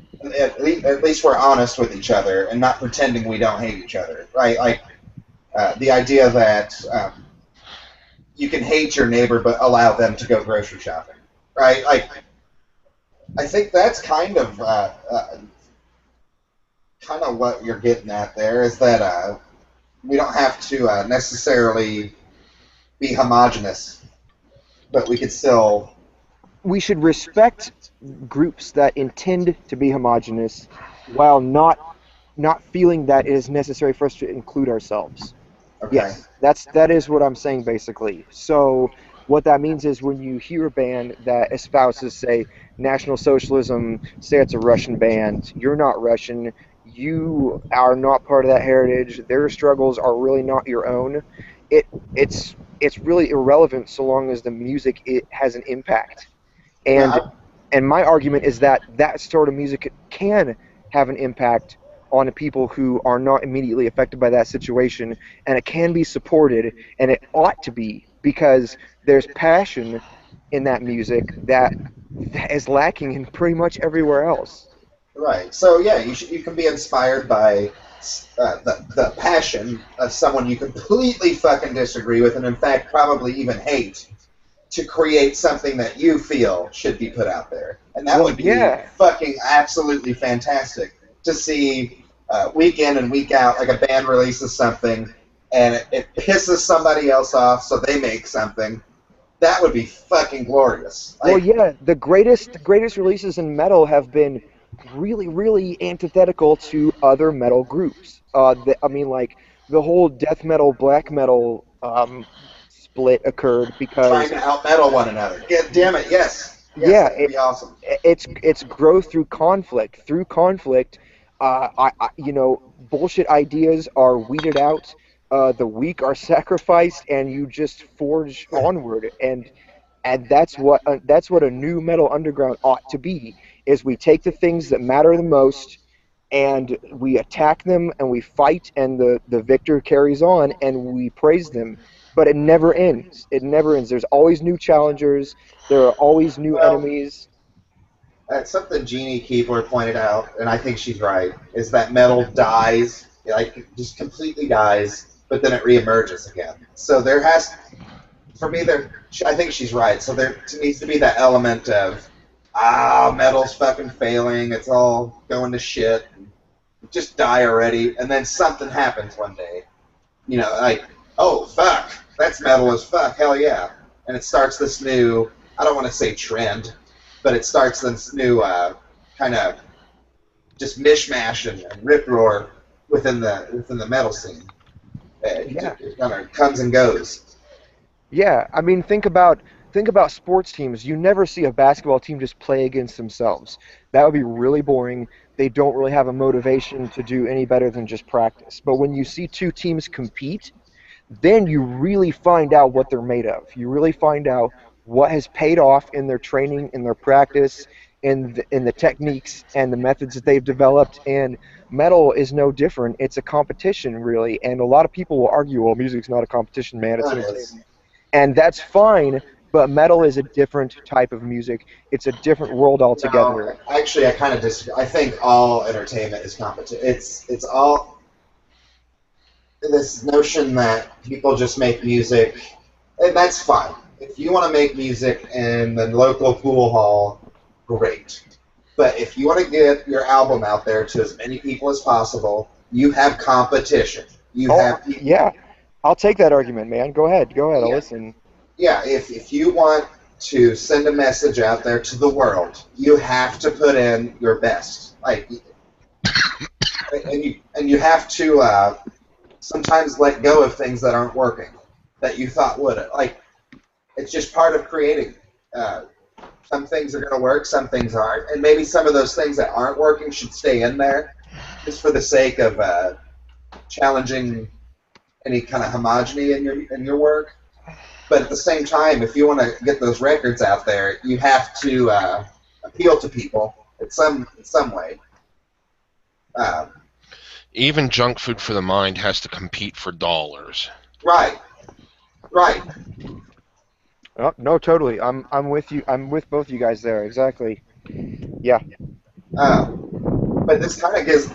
I thought about this earlier in MetalGate. Is that I'd love to see like a 3-day metal festival where the express purpose, the mission statement of the festival is to out metal one another, and there will be a winner. Like there will be a podium at the end, and it'll be measured on I don't know, crowd response. I don't know how it would be measured, but It's just a this. typical battle of the bands scenario. Yeah, but taken to this big, huge festival level, where it's you better bring your fucking most brutal, heavy show, or you're not even going to be mentioned, right? Well, I mean, I'm with you in that ought to be happening, but realistically, that has been going on ever since the beginning of music. It just is sort of there's more of an underground and subtle current to it, rather than having like an overarching judge um, on everything. I mean, that's kind of how pop music works. It's egalitarian in nature, in that the more people that like it, the better it is. But Yeah, if you're actually trying to dissect the music and find out how effective it is at bringing forth a message, then you can't just leave that up to the masses to yeah, decide. you're right. You're right. Yeah, you're right. Yeah, because I might see a band that I thought was just absolutely outstanding, but everybody else hated them, right? So, uh, yeah, maybe there shouldn't be like a winner at the end, but just the whole idea that you should bring absolutely everything to this festival that you got that you can pour into your stage show, into your live presentation of your music, and be as metal as you can possibly be. I, I'm sure that's existed forever, but I'd love to see it resurface as a major thing in heavy metal. But yeah, dude. I mean, you should check out some metal festivals sometime. It's that's kind of the same thing. It's just that the judgment is left to the individual. There's no real scoring system outside of your own personal one. Okay. But you go to a metal festival. I went to one in Indianapolis. I'm sure you know where that is. Yeah. I went there last year to check out Incantation, who is one of my favorite death metal bands, and it was like an 8-hour festival. And I got there just like a couple hours after it started because I knew that there were a whole bunch of bands, local indie groups that I did not really want to see, and that's pretty much what happened. I wandered around, avoided paying $8 for a beer, listened to, well, I don't know, dude, just way too many really boring metalcore, chuggy bullshit bands. And I saw this one band, and I'm not going to throw their name out because they don't deserve the popularity, but they were a local group from Indianapolis, and they played with drum, like pre-programmed drum tracks, and they had a Muppet Yeah. behind a fake drum set to, act like there was actually a drummer, and it was very entertaining and amusing and everything, but there was no point in it. It was merely an attention whoring tactic. Yeah, that And sounds. Yeah. it was really bullshit. And I sat through all that, and then when Incantation finally started up, man, I lost my mind. It was a great way to um, compare where these different guys were coming from, and all these other groups beforehand were either going through motions, rehashing ideas that had already been laid out and done better before their music, So they didn't and really bring like we need to be more metal than these guys. They didn't bring that attitude. I mean, they tried, but it all turned into just throwing every gimmick that you had into a pot and stirring it up and then chugging it and hoping that you shit out something reasonably good, but it didn't work. So, Jim, would you say? I mean, I know what you said at the beginning that you don't have enough research, but based off what Corey said and kind of some of the things I said, would you say that there is a potential for a new thing, like a new, or is it going to die, or is metal going to die first? Honestly, from the way I've seen everything play out over the years, it is going to fucking die because someone's going to pick on to a new trend, and everyone's going to be all about that, and that's what's going to be cool and edgy, and something else is just going to spawn from the ashes. And and in the meantime, we're going to be left sharing more traditional, more classic albums between ourselves, like Well, we're there not might going to. be a band here or there that might have some, sauce to them when they come out. Yeah, I'm actually stumbling across some that are, just starting out that sound decent. yeah, I think Corey introduced me to that Pyre band. That was pretty nice. yeah. I saw them. I haven't had a chance to listen to them yet, but I've been listening to a lot of Morbid Angel, a lot of. I also listened to Rigor Mortis for the first time yesterday. So Nice, dude. I've been looking into more of that kind of stuff lately. I'd hate to get super off track here, but what was the Morbid Angel album you were checking out? Oh shit! It was the first one. But Okay. I always start with the beginnings. So Altars of Madness? Yes, that's the one. That's Yeah, the one. man. Let me tell you. Yeah, that's I would say that that's probably. I can't really argue that that's not the best death metal album ever released. There are other cool ones like Suffocation's first album, Incantation's first album, Immolation's first album, all the Asians, But dude, yeah, great album. Like I said, I hate to get off track. I just wanted to say, hell yeah. No, you're fine. I mean, Covenant's always been my thing for Morbid Angel. But that's just partially because, fucking nostalgia, and partially because it is a fucking very well constructed and has this really overall reaching spiritual theme to it, it feels like. Yeah, I agree because I wanted to listen to that one more closely, but I like to listen to music in my car on my way to work, and fucking Spotify doesn't have that album on there. Oh, dude. And yeah, I want that. But is it called Covenant? Yeah, Covenant. That's the one I really fucking want. Like, I like the first one I listened to, but there was something about the drumming in Covenant that really got my blood. I really fucking loved it. Oh yeah, man, goddamn, you got to listen to that album loud because those guitar parts. I mean, to say nothing of Trey's solos, which are absolutely mind-bending, but just the way the guitar riffs are spliced together, it's like they're splicing together some genome to create this ultimate this monster, man, and it's so fucking cool to just watch it grow over time. And man, every that was the first Morbid Angel album I got, and the first song that I listened to off of it was Chapel of Ghouls, and I was just like, man, I even in the even in this year post 2000 era of pretty much satanic death metal is old hat now. You can't really shock anybody by saying like crush the holy priest, destroy the church. Even still, the intensity and passion with which all of that was delivered just You just raised absolutely an floored interesting me. point. You just raised an interesting point. That's old hat. So what's the progression? Smash what? Well, it's so What are we it's all smashing now? based Like, on time.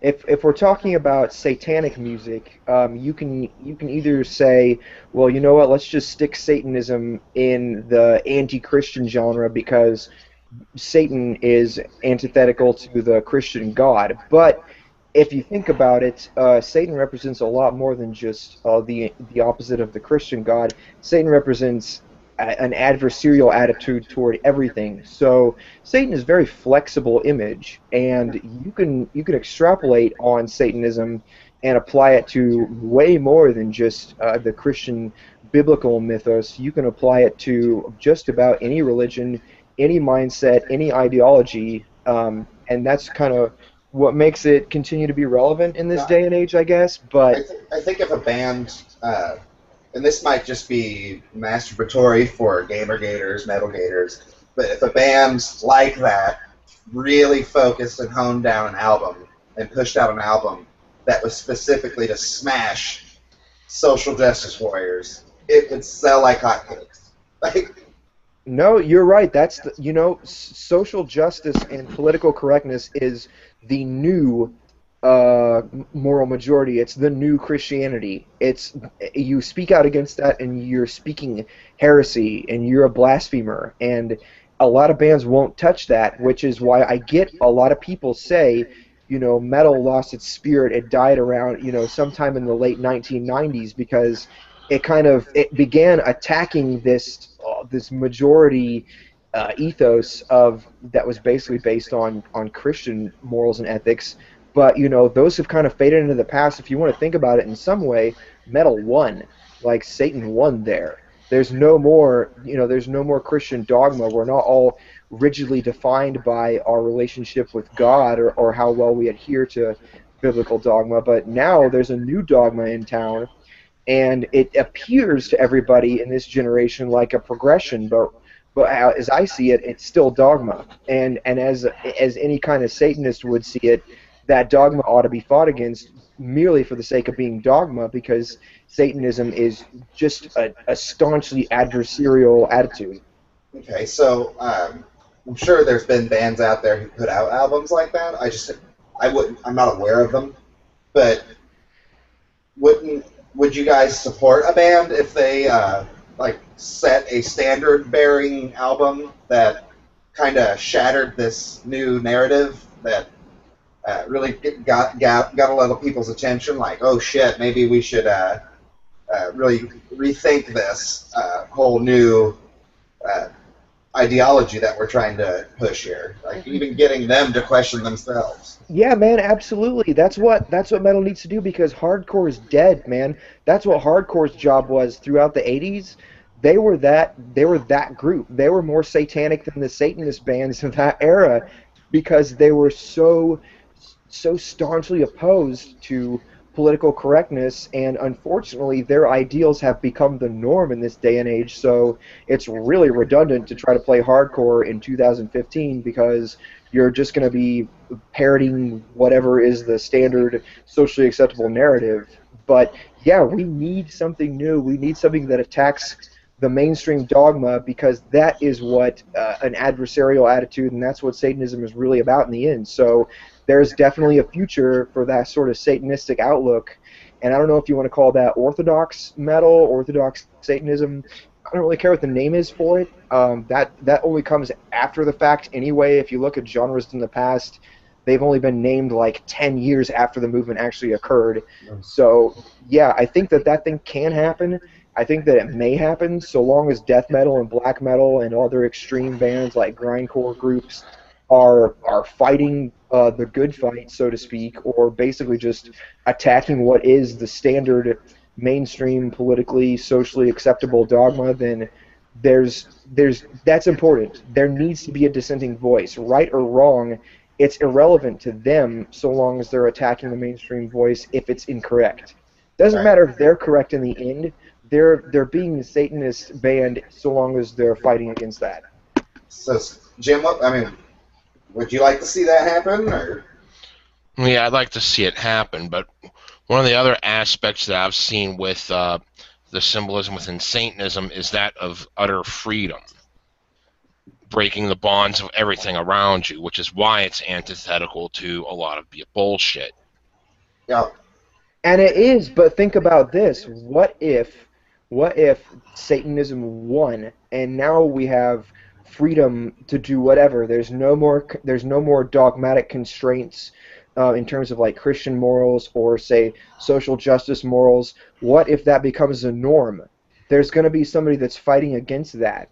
Still going to be somebody out there with an adversarial attitude who wants to attack the mainstream, the norm, just for the Okay. sake of being oppositional. So, yeah, like the hippies, they love peace, man. It won, man. You just chill out, dude. No, fuck you. We're gonna go to war, right? So there's this constant going back and forth between we're gonna all love each other and no, we're gonna all be adversaries, and it keeps going No, back and. the important thing is that constant back and forth. Now, you have posted something in the MetalGate group about Sun Tzu's Art of War. So that's one of my Bibles, okay? And Sun Tzu speaks of he calls it the extraordinary and the orthodox.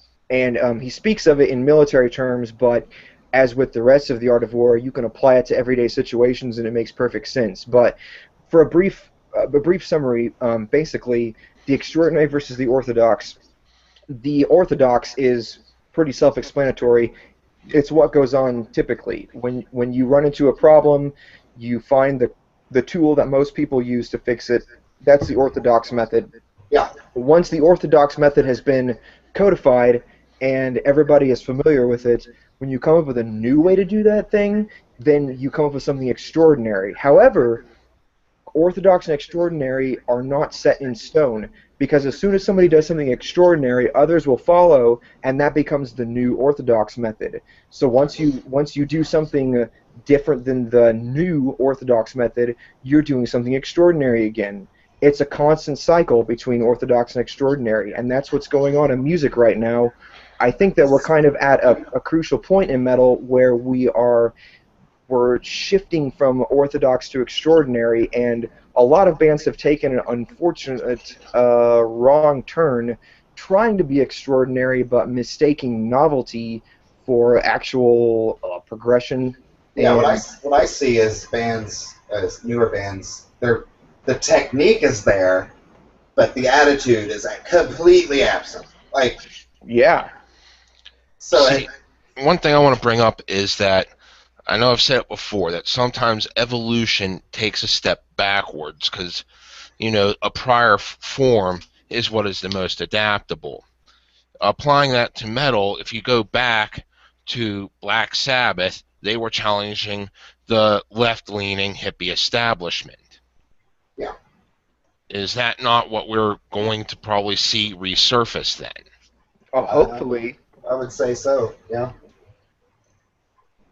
but Black Sabbath, kind of what's interesting to me about them is they took that rock and roll of the '60s, and you could hear it in the first album, like tiptoeing into this new realm of a new way to play it. It's not perfect. It sounds kind of sketchy. Like fingers have never done this before, so they're kind of timid almost. And it's like that in itself is what Corey just said. It was extraordinary. It was challenging a way to play music, and also with their lyrics challenging ideology as well. So for Black Sabbath, it was not only their attitude, but their technique also was changing, and maybe that's what it takes. You can't just hearken to the past by playing the technique and attitude. You can't just keep mimicking the same thing, otherwise it's still orthodox. Sure, but You have to bring both to a new level. yeah, by now, playing music that sounds like Black Sabbath is completely orthodox. In fact, we have a whole genre based off of it. It's doom metal. Yeah. And you know that, like, sure, you can play doom metal and come up with some pretty cool music, but it's orthodox. You're not really actually saying anything new or interesting. Mm, mm. So black metal, death metal, thrash, all of it, like it's old hat now. Like it has to. We can celebrate it. I think still, sure, absolutely, but it has to, something new has to come out of this. Otherwise, it's just going to keep uh, being a novelty, right? It's not going to Yeah, ever grow another outlet to where it needs to go. yeah, death metal, black metal, thrash, all of those were reactions to the current social attitudes of the time. You know, a lot of speed metal and thrash metal bands focused on things like war and like nuclear weaponry and the devastation that results from it. And that was all during a time in the 80s, you know, post Cold War era, where the threat of a nuclear holocaust worldwide was actually pretty real. And nowadays, it's a scary idea, but it's not really that relevant because we're not that afraid of a nuclear holocaust. We are, in the United States anyway, pretty much positive that we could wipe out anybody that dares threaten us with nuclear weapons. But you know, at the time, that was a scary thing. And again, at the time in the late 80s into the early 90s, the Christian moral dogma reigned supreme over people's everyday social interactions. And so to say that you were a Satanist who just opposed all that Christianity stood for, that was also an extreme thing. Nowadays, you just have to look at what the current social dogma is, determine whether or not it's effective in creating this kind of society that is useful, and attack the points that are not. And You know, that's what metal ought to keep doing, but it's been stuck in a loop for a long time now. the attitude part of it certainly has its complexity uh, and difficulty in trying to write that down on a piece of paper for lyrics and also aesthetic presentation. But I think the actual really truly difficult part in this is the technique in which you play. Uh, it's all like it's almost all been done, right? Like in 2015, it's almost impossible to be original.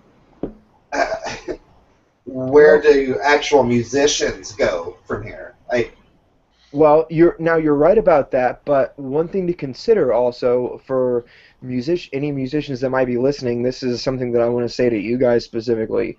But one thing to think about is that as a musician who plays metal in the year 2015, we have the privilege of being able to look back over 4 decades of really, you know, this awesome progression. We have it all available to us, this history at our fingertips thanks to the internet. And it's a real shame if you don't go back and study these eras and the methods that the bands came up with at the time chronologically, to express the unrest and the unsettlement that they feel, as being trapped in a really dogmatic society. So if you're able to go back and hear that progression as time moves on through the years and social attitudes change, you find a sort of natural evolution. And I think the next step in metal is to consider what we've got going on right now, consider the ideas that we want to express, the ideas that we want to counter in mainstream social dogma, look back to the past for ways that bands have said more or less similar things, take those techniques, expand on them if necessary, and don't if it's not necessary. And I mean, that's the next step. You know, think about it. The very earliest extreme metal bands had really fast drumming. They screamed their vocals.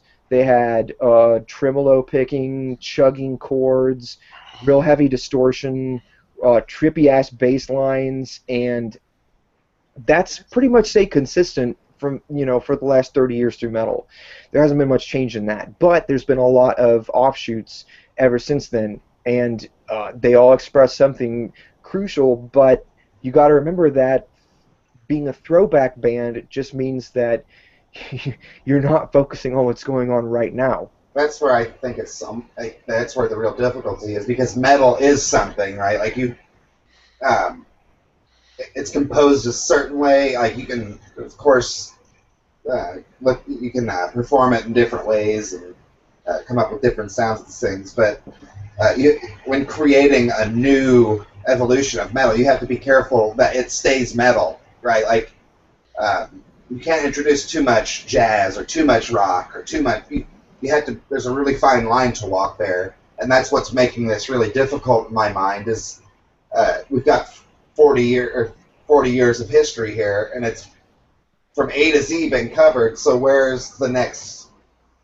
I don't know where. It's going to take a genius level musician to get at what I'm trying to ask here. Sure, and you know what? Maybe it's not metal at all. Maybe they're going to introduce, maybe it's going to be completely electronically composed. Maybe they're going to do away with, the fast drums and the distorted guitars and go full on acoustic. We don't really know for now. Oh. I mean, hopefully not. I really dig super fast drums and really heavy distorted guitars, of course, because that sort of texture to the sound really really does a good job of expressing the emotional and thematic content of the music. But so I'm not saying that we ought to do away with that. I'm just saying you never know what's going to come next. And Jim, from your perspective, what do you think it's going to take to pull metal out of this kind of rut? Honestly, it's just hypothetical here. Yeah, of course. But the whole thing is starting from where we're at and working the way back, as opposed to looking at it as a progression, try to force it as a regression, and see where that takes things. Okay, Not a total throwback band, but trying to go backwards through the styles and then see what the heck goes as you regress backwards. Okay.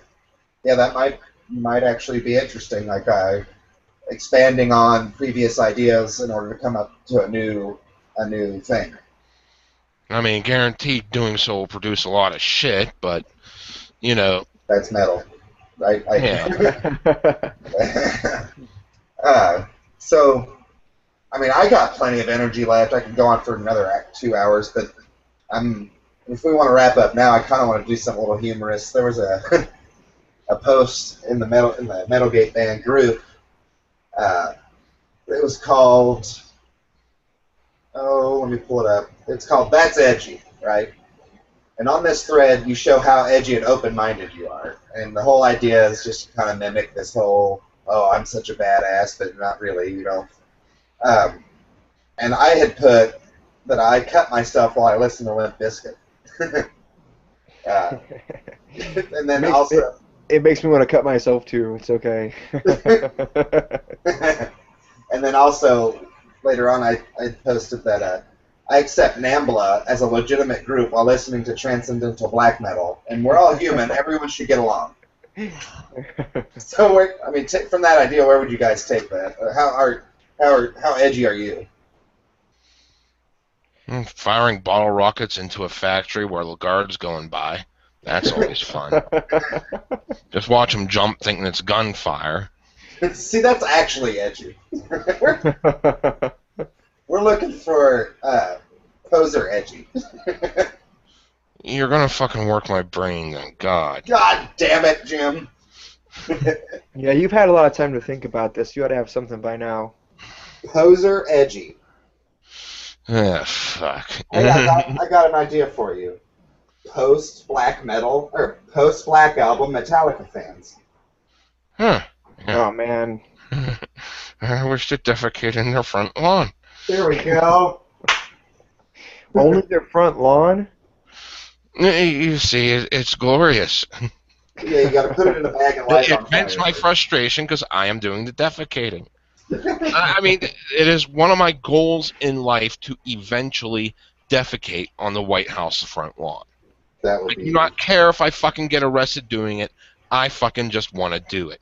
I'll fucking wedge my ass through that gate and take a nice long shit, even if I gotta take 12 X-Lax to do it. Oh, that will do it. I mean, you've got to have the projection, you know, Yeah, because it can't just be right there at the fence line.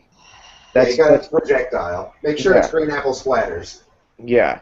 Eat a lot of fucking apples and pineapple. Lots of apple juice. It Yes. take a shit like just chug handfuls of apple pectin supplements. Oh, that sounds glorious there. It's Yeah. excellent. Yes. Now, Corey, poser. You're a poser, edgy guy. What do you do with your life? I I get on a MetalGate podcast and try to support National Socialist bands. So fucking edgy. I just cut myself. Oh, fuck. All right. So, nice. I mean, we could go on. We could stop. It's up to you guys. I don't care. You guys have anything else to talk about? I'm down. I'm not really tired yet, so let's go for it if you want to. Jim, I don't care. I'm still kind of awake. So kind of awake. All right. Well, let's go. Okay, we're going to kind of revisit something we talked about earlier then. And that is, and I talked about this with another friend of mine, that there are modern bands who definitely can play the metal. They have the technique, right? You can't shit on them as far as their ability to play it, right? Like, you might not like how they arrange it, but you can tell they're musicians, they can play it, but the attitude is just gone. It's absent, it's completely gone, it's not metal, it's more hard rock than anything else. And we see this in bands like Nickelback and Alter Bridge and Creed, and, so how... And that's what passes as metal in the mainstream, right? That's Yeah. that. Oh, sorry, he hasn't got home yet. Yeah. I thought Matthew was dead for a second. Like when he pulled up, I pulled out my earphones and I was like, "Oh, hold on, guys, I gotta talk to my dad."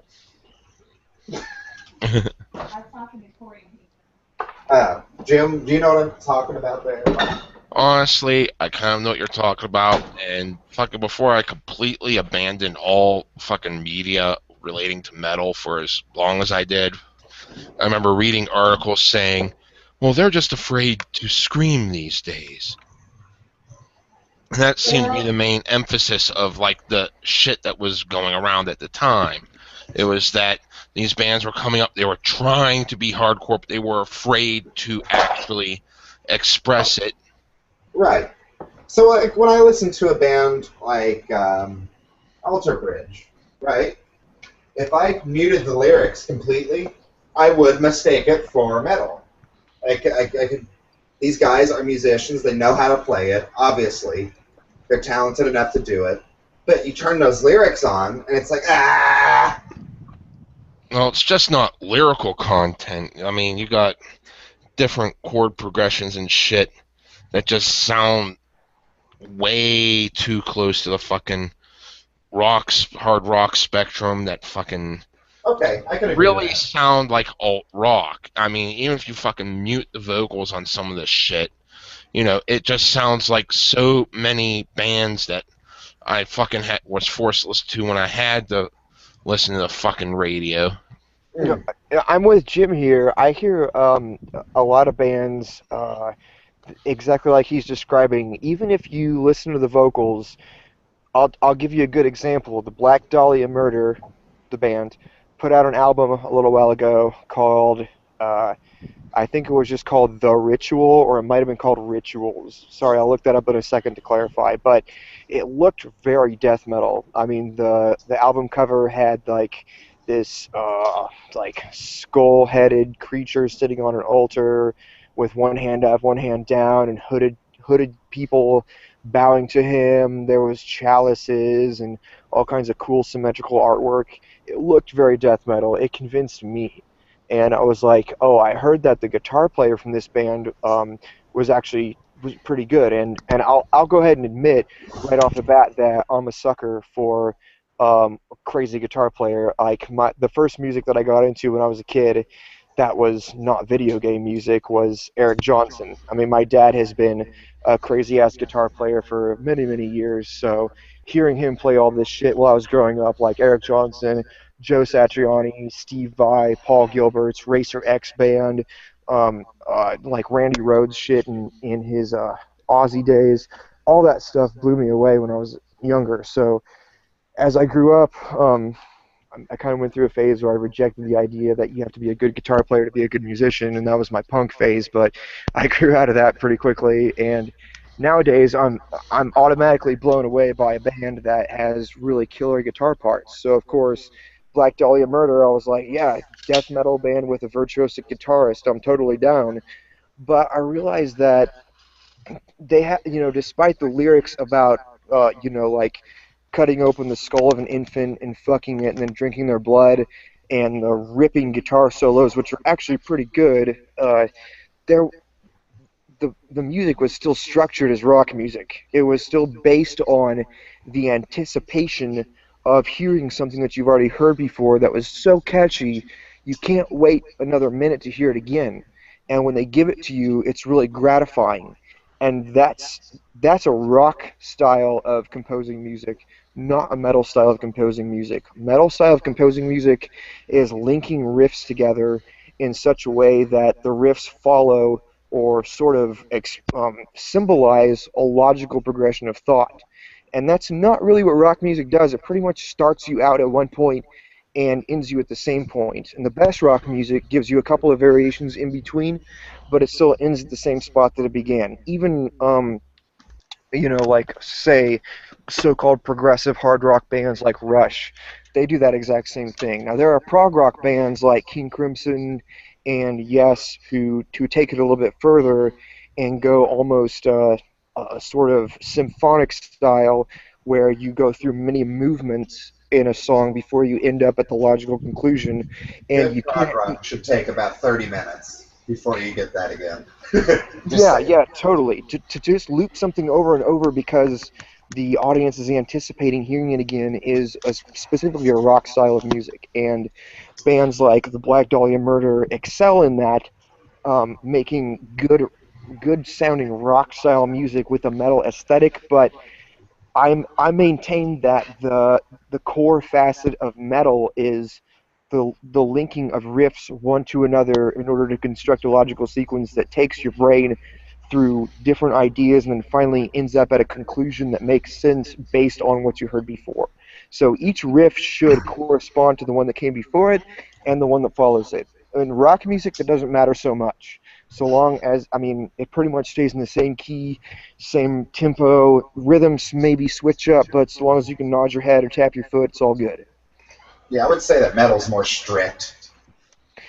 It is more strict, but at once it's more dangerous because if you get lost in the freedom that just chaining riff after riff gives you, then you turn into like metalcore, which the whole basis of that music is also chaining riffs together, but not for the sake of establishing a coherent logical progression, but rather just giving you a whole inversion of the previous mood and being like, it's sort of like I was compare it to taking a tour like through a zoo.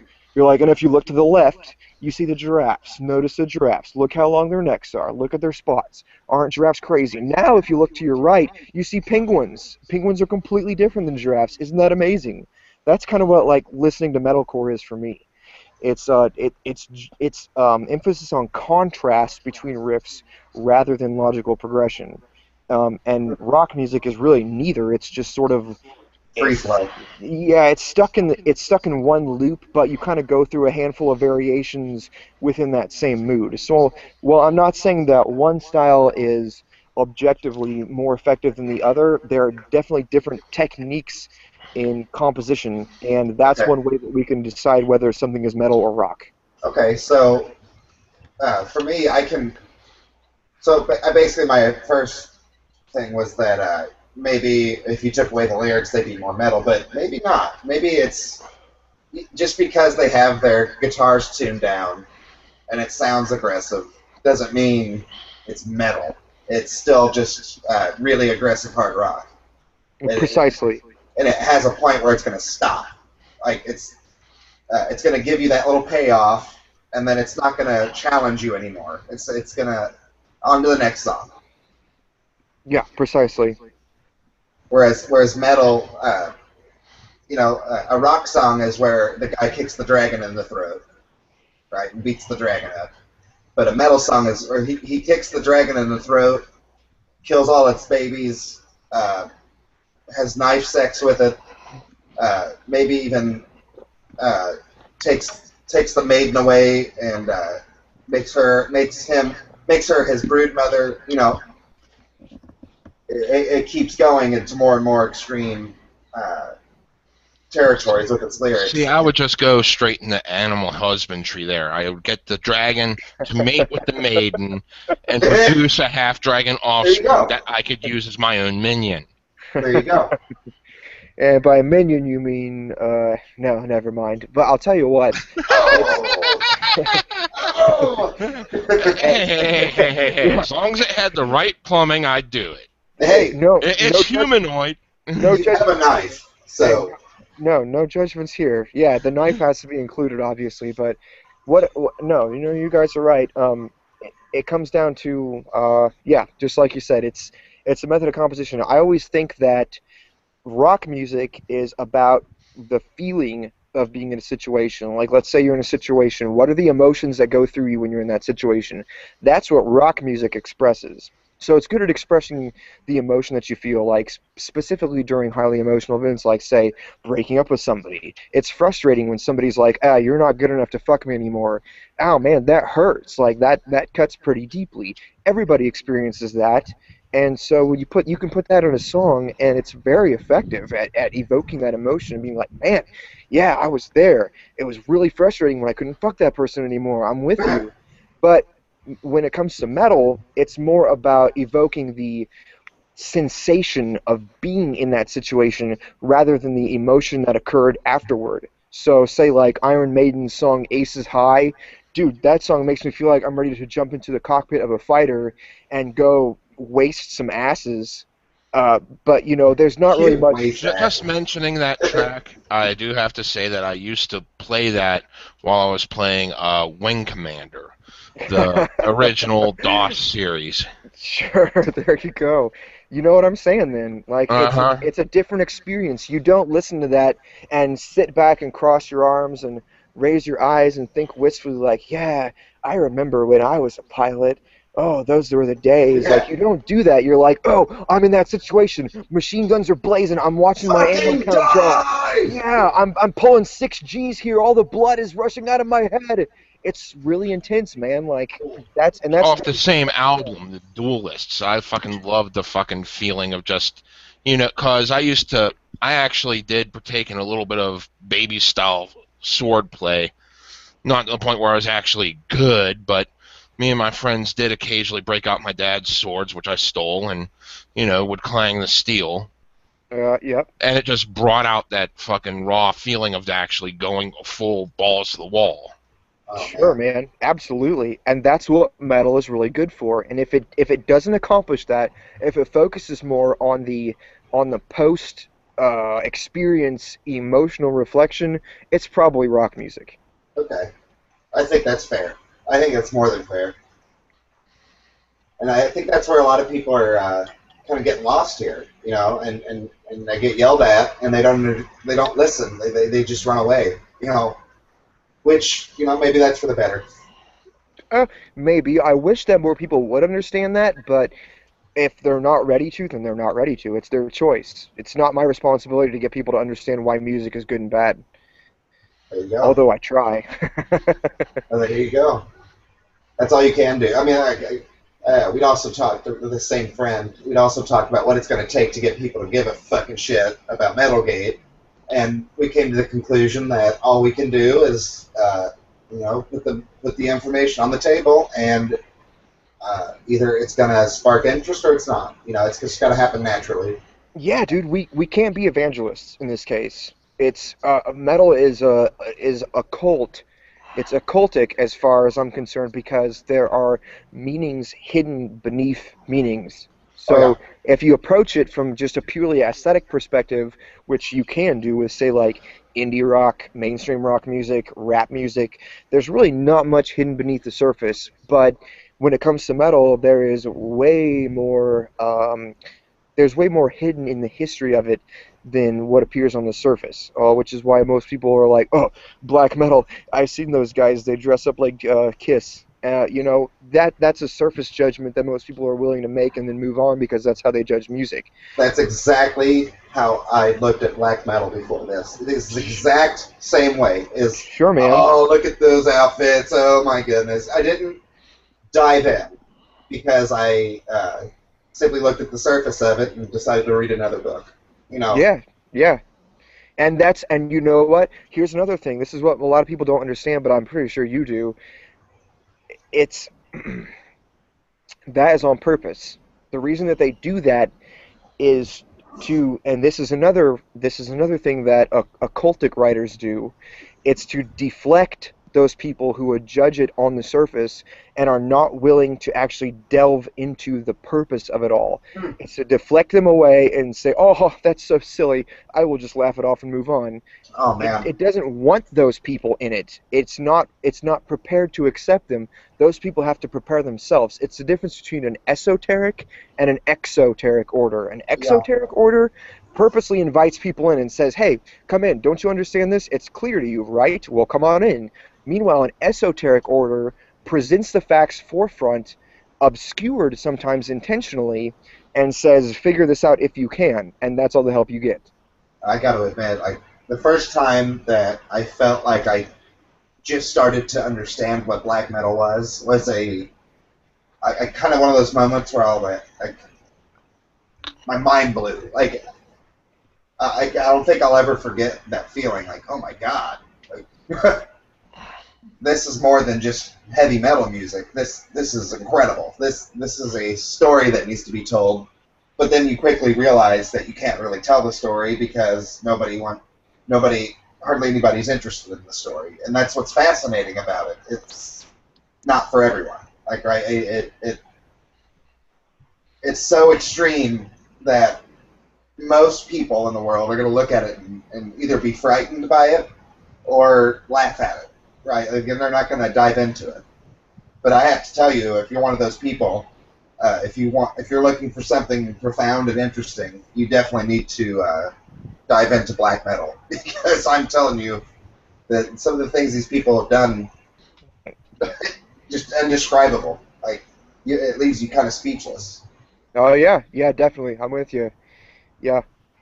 Yeah, I mean, I can't really do it justice by telling you stories. You have to take your own kind of personal initiative before you kind of even start to kind of feel the beginnings of what it's about. And I still don't feel like I really truly understand it. Oh, I don't claim to either. I mean, but again, it comes down to one of the things we talked about right at the beginning of this whole ordeal. I'm sorry, I didn't mean to say that in a negative way, like the whole podcast is an ordeal, but You things that we talked motherfucker! about. I know, right? Give So, me the tail of a rat. all I'm saying is that it comes down to the idea well, the person's motivation for listening to the music. If they're listening to have their prejudiced ideas supported, then they're going to miss out. If they approach the music with the idea that they're prepared to learn something and even be corrected and proven wrong or introduced to ideas that are contradictory to their prejudice, then they're going to get something. They're going to get something really important out of it. Yeah. I just to kind of defend rock a little bit is I always looked for rock music that did that sought to do that at least, that wasn't for everyone. Yeah, it kind of might have the same kind of inviting sound, but it explores areas that most people are gonna just not take any interest in, and that goes back to King Crimson. Not so much Yes. I think Yes is a prime example of a band who their whole entire reason for existing is to be positive. And the name fits, the music fits. Um, they're not metal at all. Like they're not trying to be controversial. They're trying to be positive and outgoing, and they do that very, very well. Yeah. But if you go fast forward to the '90s, I think the two biggest prog rock kind of acts in the '90s was Tool and Dream Theater. Uh, Tool, to me, at, at least in the beginning, took on that more. We're going to present to you ideas that you probably don't want to think about too much about. Whereas Dream Theater kind of went more into the almost can't really put your finger on it. Like, are they supposed to be edgy or are they supposed to be happy? Right? Like, so I prefer the early Tool kind of prog rock almost to anything else because everything after Undertow kind of, or I'd say Anima. Everything after Anima kind of goes into this really everybody should just hold hands, kumbaya bullshit, and I can't stand it. Like the more I think about it, the more angry I get, and that happens in rock and roll too, where it's trying to be challenging and it's often or sometimes succeeds at that, but then it folds just like metal folds or any other thing that's trying to do something. It folds to the social pressure, and I'd like to see all genres of music get back to that challenging the status quo kind of thing.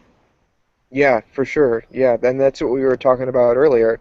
It all depends on, if metal is at its base reactionary, and the unfortunate thing about being reactionary is that the effectiveness of your art depends on the current social narrative.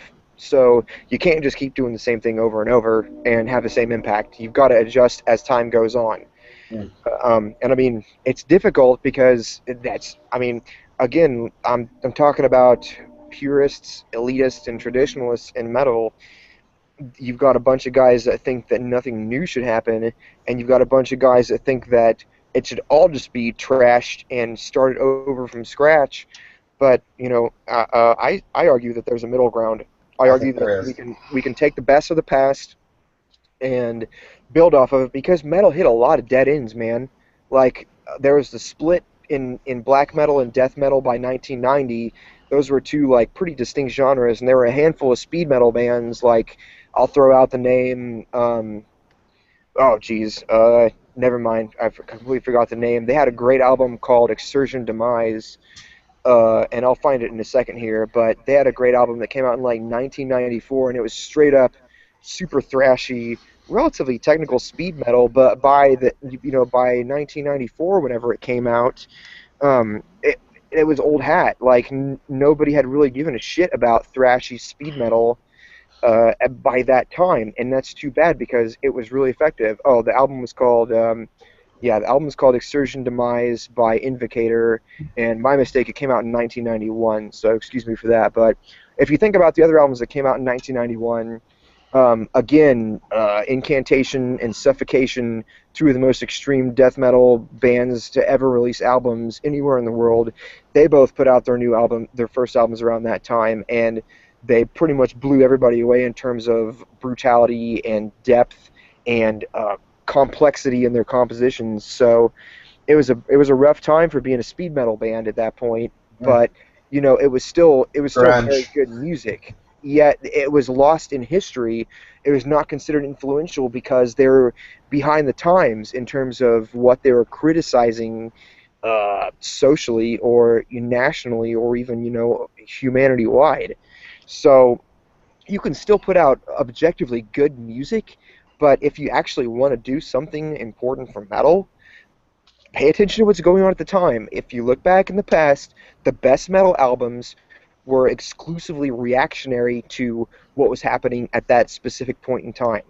And if you dwell on the feelings that those old metal albums give you, then you're going to be missing out on what you could what you could be fighting against in the current present. And again, that brings us back to the idea of a anti-social justice album, which there are some of, but a lot of times they're just Cannibal Corpse clones. It's like fucked with a knife. Okay, that sounds scary. Entrails ripped from a virgin's Yeah. cunt. Oh yeah, No, that's gory and everything, I but don't mind the gory, so I think you should include that in this idea that we have of an anti-social justice kind of album, but just to offend them, right? Just say shit for the sake of saying it, just to piss them off, right? Of course, fucking A, put that in there, but also breaking down the ridiculous ideas through the lyrics would, to me, be yeah, really absolutely. important. And I think the last band to do that was Anal Cunt, and somebody posted an article a little while ago about how this was posted in the MetalGate band. I can try to find it later, but they were talking about how Seth Putnam, the vocalist in Anal Cunt, was a prophet because they said stuff like you thought that we were cool because we were original. The only reason that we did all this was to piss you off. That was kind of their attitude, and like making basically shitting all over their own fans. Well, Um, yeah, and that's an integral part of metal. Fuck the fans, you know. Uh, I think Metalocalypse did a really kind of clever song or Death Clock did a clever song called Fan Song. Like, yeah, the only reason we appreciate you guys is because you provide us with enough hate and disgust to write this music. oh yeah, exactly. Yeah, exactly. It's that exact same thing, dude. Yeah. Yeah. Okay, I want to revisit what was going on before everything strayed from the original course. About your defense, mixing your defense of rock music with the whole entire surface aesthetic of everything looking completely ridiculous, yet there being a more occult type sense to it. Mm. And I bring up the name Weird Al Yankovic. Okay. If you listen to his original songs, not the parodies, the original songs like Mr. Frump and the Iron Lung is actually a very morbid take on mortality. He's pretty much just visiting this guy, also being antisocial to a degree, non-social, not antisocial, but he's pretty much goes there and visits the guy because he never disagrees, never does anything. All his replies are just the thumping of the damn iron lung going off, and then one day he dies. The end. You also have years later off of his even worse album, a song called "The Good Old Days," which is pretty much a textbook tale of a complete psychopath. He's a kid, and all this happy 1950s kind of imagery is going on. He's in the basement torturing rats with a hacksaw and pulling the wings off the flies. Mm. Then he burns down the local corner store, bashing in the owner's face. Then he goes off and takes his prom date out in the middle of the desert, shaves off all her hair, and just leaves her tied to a chair there. Wow. So yeah, it kind of just says that you can have an element of from metal, or I don't, or just be controversial, or challenge certain ideas. But what metal is a combination of that and a technical musicianship, right? Like you can be controversial with rock music, but it's not metal. So we have these people trying to pass off rock acts as metal, but really all they're doing is might be make for interesting rock music, but we're trying to define what metal is, right? Well, what I was trying to get at was that there's sometimes more hidden beneath the surface of what you see. I mean, everyone hears Weird Al, they think instamatic comedy, Mm. And he actually did bring up certain issues, like back during the Cold War still going off, there was Christmas at Ground Zero, which is a nice, happy, chimey song where you're dodging debris, trying to make certain the radiation levels are okay, but it's still a nice holiday, isn't it? Okay, yeah, I see what you're saying. Because were his original songs kind of goofy still, or were they more serious approach? Uh, they were more. Uh, if you understand the difference between satire and parody, they were more satirical on a Okay. social sense. Sure. I mean, he really took his time to dissect different things before he went into it, especially, through the 80s into some of the early 90s shit he did. I mean, he literally sat there and tried to dissect, what made different things tick and then threw it out there. Okay. Yeah. So So all you see is the clown that's portrayed on MTV going off all goofy and shit. There is a little bit of meaning here and there in some of his original works that no one really listens to. right. No, I see what you're saying. But like me with black metal at first, I saw the corpse paint and the get-ups they had, and I moved on without looking into it because I thought it was just a gimmick. But then I realized once I looked into it, there's a lot more there than meets the eye. So it's just don't judge a book by its cover. You know. Well, I'll present an opposing perspective, which I don't really totally subscribe to, but here it is anyway, because that's what I'm good at. Okay. I would say that a lot of the original death or black metal bands took on their corpse paint, their spiked gauntlets, and their tight leather clothes and long hair, spiky guitars, and even their musical aesthetic, the really grindy sort of trebly guitars and the totally unorthodox sounding drums, which were more mechanical than organic for rock music at that point. I would say that there's a good chance that most of those guys were just kids who had no damn clue what they were doing, didn't really have a clear idea to express. They were just reacting in the only way that they knew how, or well, in the most extreme way that they could find to what they considered to be oppressions of the society that surrounded them contemporarily. And I'm betting you that a lot of these guys, like that Emperor, I mean, there's this hilarious interview on MTV, believe it or not, of I think his name's Isan from Emperor, the vocalist, writer of the music. It was on MTV and it aired in the early '90s, and he was like talking about, yeah, I'm a Satanist, my Oh, parents, the fucking wine glass guy. yeah, yeah. Yeah. He's like, Yes. my parents own these woods and they own this cabin, and I walk around it and brood. And Saint. that was pretty clearly all put on. I don't think this guy actually thought it was a great idea to sacrifice black goats and 13-year-old virgin girls to Hmm. his dark lord. But the point is that they were opposing what was considered sacrament. They're opposing something that was considered unoppositional. Like there was no way that you ought to oppose the No, I think mainstream vector of thought. I think you hit something there. It was kind of something that I felt while researching is that there was a lot of childhood ignorance, angst, misunderstanding involved, especially in the early scene, even into the 90s. Really young, naivety kind of thing happening, where they were acting out, rebelling just to rebel. Like, it doesn't make what they did, like, insignificant or meaningless. I'm just saying there was that element of boisterous behavior there. Like, kind of just, we don't know how to deal with this, so we're just going to burn it down. Oh yeah, dude, I that's exactly what I'm talking about. That's exactly what I'm talking about. It is naive, and that's what made it so special because if it was studied and educated, then it would have come out a lot less rambunctious, a lot less energetic, a lot more pointed, but in the end a lot less effective. Mm. It was exactly their naivety that led to the creation of something like what black metal became, and that's important.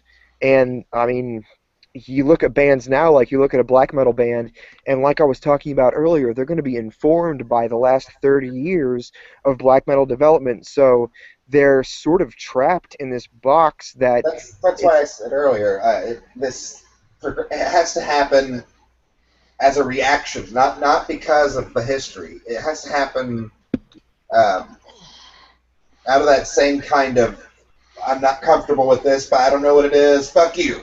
you know, then the music happens.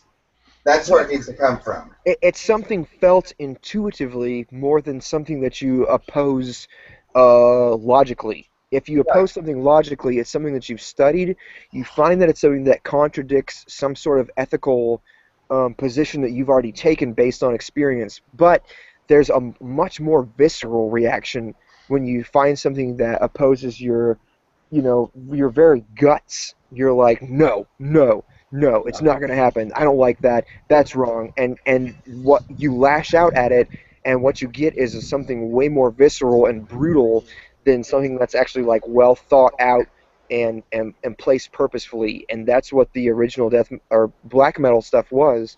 And it's a reason that it's so great. And it's also another reason why you can't have black metal like that anymore. You can't Yeah. expect that because people are not that naive anymore. You just can't find that. Oh man, just to uh, kind of a masturbatory kind of thing here. The new for me, like looking forward, uh, in 2015, we've learned that we came from monkeys. We're just monkeys with keys. You know, we've learned so much about ourselves, uh, and science has made these huge strides to understanding where we're at in the universe, and those kind of things. So the new naivety might be more cosmic, might be more out. We might rebel against not so easy to understand kind of thing. Like back then, they rebelled against like social ideas and being you had to be this way to be in the mainstream, and we fought against that. And that battle has been fought over the last 40 years, and we still see social justice warriors fighting that same kind of. It's becoming very. I'm sorry, I'm at a loss for words here, guys. Routine almost. But this new, for me, anyways, would be to almost a fight in the science and skeptic community, like a reaction to no, we're either going to make it or no, we're not going to make it. I would like to see that explored for me personally, like how society actually works and whether or not we're going to survive the next 1,000, 2,000, million years. Uh, I think that would be a really interesting concept for a metal album. Logic. Logic, the eternal enemy. Good. I know Nick's been a little bit nervous about that, but Yeah, you probably got to try out some of his functions. Yeah, Okay, that sounds like fun there. there we go. But Party. honestly, I look back at a lot of the shit I wrote whenever I was younger, and I deem that better than the shit I think of today.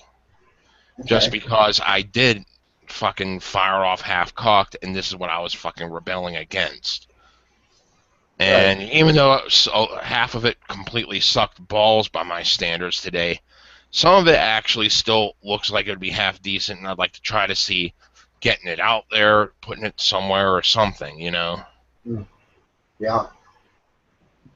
Oh man, this is like because we want to fight social justice, but it's like it's a repeater. You know, they're just the new Christians. They're just the new. I almost want to ignore them to a degree. Like there's more pressing matters that metal can address, even though metal should totally destroy these fucking people, right? But I want to see metal not chained down by it at the same time.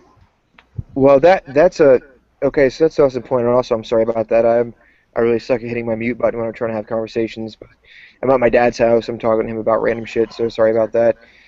I'm a Wi-Fi hobo. That's what happens when you're a Wi-Fi hobo. You got to go to people's house and have random conversations with them. But anyway, um, no. So what you're saying corresponds to what I said earlier about metal being an expressly reactionary movement, and I agree with you.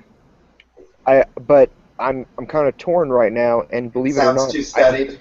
well, I see. I don't really have a strong opinion one way or the other, which is uncommon for me. But what I'm thinking is that you're right in that metal is constrained when being exclusively reactionary, but at once there is an eternal aspect to simply being contradictory. The idea of a devil's advocate Hmm. is like in a group where you have a lot of people making decisions. One person's a good role for one person to take, and which is my lifelong occupation, is the devil's advocate, which is basically to take people's ideas and rip them apart from every direction just to make sure that they hold up to scrutiny. Hmm. And there's a sort of eternal aspect to that in metal, in that it, even if it doesn't really have any expressly universal truths to expound on its own, it's still useful in that it is sort of a litmus test for modern ideas as it compares them to what could be the exact opposite, and to see how much sense it makes in the aftermath. You know what I'm Now, saying? all that just made me think that maybe my idea wouldn't really fit in metal because uh, I think that might be more in the realm of prog rock because they those kind of artists want to uh, mm, not be so visceral and be more studied on it rather than uh, yell at the thing. You know, like whereas metal would hear Neil deGrasse Tyson say something, metal would say "fuck you, faggot, you're wrong." Like, whereas a prog rock act would actually kind of study it first and then say something about it. Does that make sense? Well, yeah, yeah, totally. But I mean, again, it all depends on the historical context. Like nowadays, metal musicians don't really have the luxury of being that naive because we have Yeah. so much history behind us. So we have to, it's sort of imperative for us to be aware of what's taken place in the past and build off of that. And we don't have the luxury of just creating something from the ground up, no Well, matter that's kind of what how simple that might seem. I was kind of trying to get there. It's like, what's that thing that humanity doesn't quite understand but is terrified of? Like, Well, I mean, a death metal musician would say death. I mean, only death is real is kind of a, it's, something that's tossed around a lot, but I think rarely understood. But if you think about it, I mean, wow, I have a lot of thoughts on this that I'm not hmm, really going to go into in depth right now, but that's one thing. I mean, people basically act and live like they have forever. And yeah, they're like, oh, I'll do that tomorrow. I'll do that tomorrow. That's something I look forward to. Blah blah blah. If you really spend every day focusing on the idea that you're gonna die, possibly tomorrow, like people die in car accidents all the time. You could die tomorrow on your way to work. How does that make you feel? If you knew that you were going to die tomorrow on the way to work, what would you do differently right now? It's those kind of ideas that are a constant threat that is positioned to undermine the way that we interact socially, and something that is definitely useful and should be presented in music because has it gives us another perspective. has death metal, in your opinion, both of your opinion, has it fully explored and expressed that to the world though? Like, is there still plenty of ground to cover as far as death metal is concerned? Is concerned. You go first, Jim. I say that there's different ground to explore. Basically, also within the whole entire logical domain of things as well, as I'm coming to a certain hypothesis in my brain I'm attempting to formulate. Uh, Essentially, what we have is a scientific method which is supposed to oppose what is proposed, what has been observed, and to make certain that it is the way it is. And if it is not 100%, then what are the factors that don't lead it to being true 100%? Is it completely fallacious? I mean, So and and one thing that I do hear is this some more experimentation with some of the uh, more technical death metal bands that I've been slowly exposed to here and there popping up in some of these different online zines that I've been introduced to over the course from the start of MetalGate. And it's interesting to actually see how they try to do things in their own context and experiment to see what works, what doesn't. So I do say that there is more to explore, but I honestly am starting to have the idea that perhaps we should try a more logical track and not stick to the same tried and true kind of what's it called, repetition of just regurgitating the same garbage out there, but actually try to tear apart what's being thrown out there logically and see where the hell the cards fall. I think that would be more prog metal then, like really laying out a truly scientific case and making a song out of it, like making a song built around that would require different movements, different sections of the song, very complex, well thought out, well planned, less visceral. Um, I don't know if that would be where metal wants to go. I'm just not sure.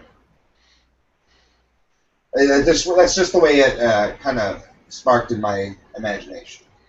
Is that if we go that route, logic route, it's going to be more planned out, right? So you're going to have your visceral reactions during the research, but if you want to present your case, you have to leave that part out, kind of, and just present the raw data. But what if you have raw data that actually compels the heart to go forward? So maybe for the artist it's not so visceral, but for the end listener, it gets them to react in a visceral way, maybe? Or perhaps it is a visceral reaction based upon logic. Okay. I mean, if someone fucking came up to you and forced you to logic away 1 plus 1 equals 2 into 1 plus 1 equals 3 without providing enough evidence to do by, what would you do? I'd be pissed off. I'd be a little bit offended. And it's based purely off of fucking logic there. Okay. No, okay, that's pretty clever, actually. Is there any bands who've explored that kind of thing before? Like, I honestly don't know. I can't really think of any. Yeah, I'm the newbie here, so. I'm racking my brain, but all of the I can think of some rock bands who've done similar things, but yeah, not. yeah. It's if you want to get into a type of music, man, I'm gonna get fucking crucified for this, but here goes anyway. I have no fear. Um, if you want to get into a type of music that combines the best of logical thought with a sort of gut feeling reaction to situations, then there's rap music. Yeah, I said it. Rap music. Now, I hate rap music, um, and there's a couple of rap CDs that I own, so fuck everybody. But you want to talk about a guy that can think through something after he's experienced his emotional reaction to it. A lot of rap music does a good job of that. Take one album by The Far Side. It's called Bizarre Ride to the Far Side. Um, Features a lot of rap musicians that you've probably heard of, but you listen to it and these guys are talking in pretty plain speech. They're not using like very heavy ebonics and street slang.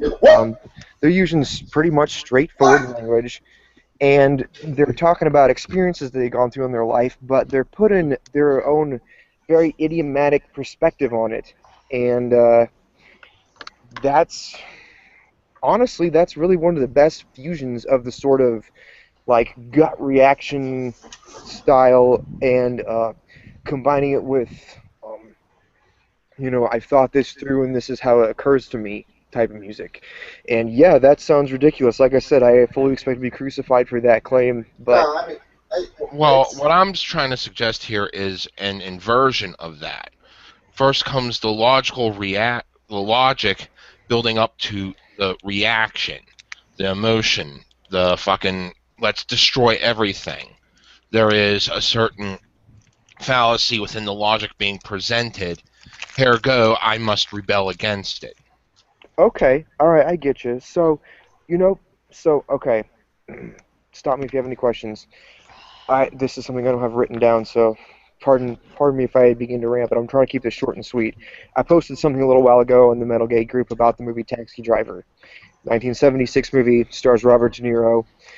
Um, Focuses on a character named Travis, who's an ex-Marine. Pretty sure he was in the Marines, and he's um, can't sleep, suffers from insomnia, drinks a lot, takes a job as a taxi driver because it makes him good money on the nights that he's not sleeping anyway. And during that time as a taxi driver, he experiences run-ins with a lot of less than desirable characters, what he sees as degenerates, including pimps, drug dealers, prostitutes, corrupt politicians, people supporting politicians to further their own sort of social status. And it comes to a point where he snaps and decides that it's that these people are all performing this bullshit play, and he wants to introduce them to the harsh reality of what happens when someone disagrees with you fully, which involves him working out like a motherfucker, becoming super ripped, which, by the way, no homo, but Robert De Niro in the 1970s was pretty damn good looking without his shirt on. Didn't know that until I watched this movie, but anyway, it continues on. Um, and I was talking to a friend about it recently, and my friend, who shall remain nameless, said that the movie was difficult for him to watch for a multitude of reasons, but mainly because of the combination of stupidity and belligerence in the main character. And I said, "What do you mean by stupidity?" And he said, "Well, he was socially retarded," which is actually kind of true. He's not able to communicate with people at the normal level people communicate with, which is shallow. Instead, what you find out through the movie is that these people who are socially educated, able to hold normal conversations day to day, are emotionally retarded and unable to fill each other's needs at a more basic gut instinct level than just a trifling conversation. Um, that is a really, really good movie that expresses how someone tries to combine the logic of "I'm alone, why don't people agree with me?" Oh, and then they trace it back to this sort of instinctual reaction to why can't people be honest about what they want for themselves? Why do they have to put up this facade in order to make sure that they're socially adequate? Um, it relates to what you're saying. I don't really want to give away much of the movie, and so I'm not going to say more about it. But I highly recommend it if we're on the subject of how the relationship between a gut reaction to a situation versus how logic will lead you there. Because I can't really say that one or the other comes first. It really is a tricky I think chicken it and egg just happens. scenario. Right, like black metal, right? Kids, younger guys, they um, they don't like their environment and they don't understand it, so they lash out. But sure, there's probably logic for each individual, right? They have their own logic for it. But what we see is the visceral reaction. We don't see necessarily, unless you really study it, you don't really get to hear their logic, right? You just hear the music.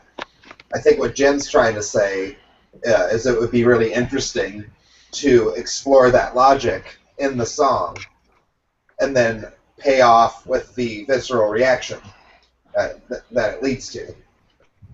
Well, I mean, it could be, but once again, how many situations can you think of in which that's happened? A lot of times, it's the very naive emotional reaction first that precedes the logical, sort of like, oh man, I can't believe that that situation made me react that way. Why was that? And then the introspection comes after the fact. But I mean, I'm definitely interested in hearing some groups What that. about that guy? I can't remember his name. Something Breivik, I believe.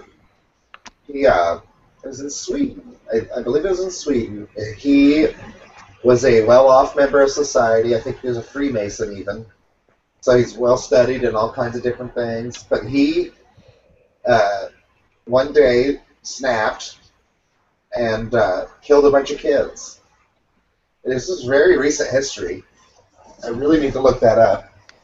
But I think that's an example of somebody, like in the movie Taxi Driver, he would have been one of De Niro's passengers, right? Like this guy could have been one of these politicians. He has that whole facade of being a politician, but deep down he's just a cold-blooded murderer, right? Like this guy, instead of living his entire life as a upstanding member of society, decided to kill a bunch of kids to prove his point. One thing I would like to point out, just from me myself, whenever the whole entire thing started up with MetalGate, it was my logic that derived the emotional reaction of fuck these people. It was looking at everything that I lived through being retold through a bullshit lens to force some sort of bullshit narrative, rewriting everything. That was the logic. They had rewritten a period of time I lived through and the things I experienced in a manner which was completely contradictory to the way it was, and that made me revolt. Mm. Mm. That's very interesting. Yeah. No, I think for some of us there was like for me, because I wasn't very well studied and I didn't go through it, it was a more naive, visceral reaction. But for someone like Jim, who grew up with it, or Brett, even, who grew up with it, it was more 1 + 1 should equal motherfucking 2, and you motherfuckers are telling me it equals 3. Fuck you. Whereas I was more, um, of course, 1 + 1 = 2. What's the problem there? You know, and I had to find out what the problem was over time. Yeah, those are two perspectives that led you guys to the same place. Um, and I mean, that's crucial. That kind of really just illustrates the importance of what metal can do for people. Whether or not you approach it from a logically psychological perspective, and you consider what happened, there's still a point, and like correct me if I'm wrong, Jim, but the only reason that you really cared about what was going on in the first place was because there was a point in the past that you were really emotionally engaged or viscerally engaged in the music. Am I wrong? Yes, I was viscerally engaged with the music early on. Still I am to an extent. So if that never had happened in the first place, then would you still care as much as you do at this point? I probably wouldn't. I mean, that's definitely the apathy talking there, but if I was not emotionally engaged to begin with, I probably wouldn't have given a shit. So, so what that makes me think is that the sort of naive, visceral, emotional reaction precedes any kind of logical conclusion at the end. First comes the intuitive reaction, and only then can you parse out what your thoughts really mean and express and apply them. So, I guess what I'm saying there is again, I question, like, is there really any decent metal or music out there that approaches it from a logical perspective first and then undergoes a more visceral reaction? I get that it might go back and forth, but if we're talking about chicken and egg scenarios, I think that the egg here comes first, and that's the sort of gut feeling that you get right near the beginning that really stays with you. And while you can parse that out later on, that has to come first. Well, I have a rock example, and it's called Anima by Tool, and it's about the feelings that are associated with the end of the world. Okay, so uh, maybe the initial visceral reaction is fear of death, but at one point humanity decided to look up into the stars and research them and figure out what's going on up there, and we found out that there are these fucking huge rocks out there that could smash into our planet. Right? So, which came first there, the fear of death or the curiosity, and therefore the science and logic of looking up to the heavens and realizing that this rock could smash into us, and then the fear came. You know, which happened first? That's a far out and really Really deep question, actually, dude. I mean, I think that viscerally, first off, we all fear something first.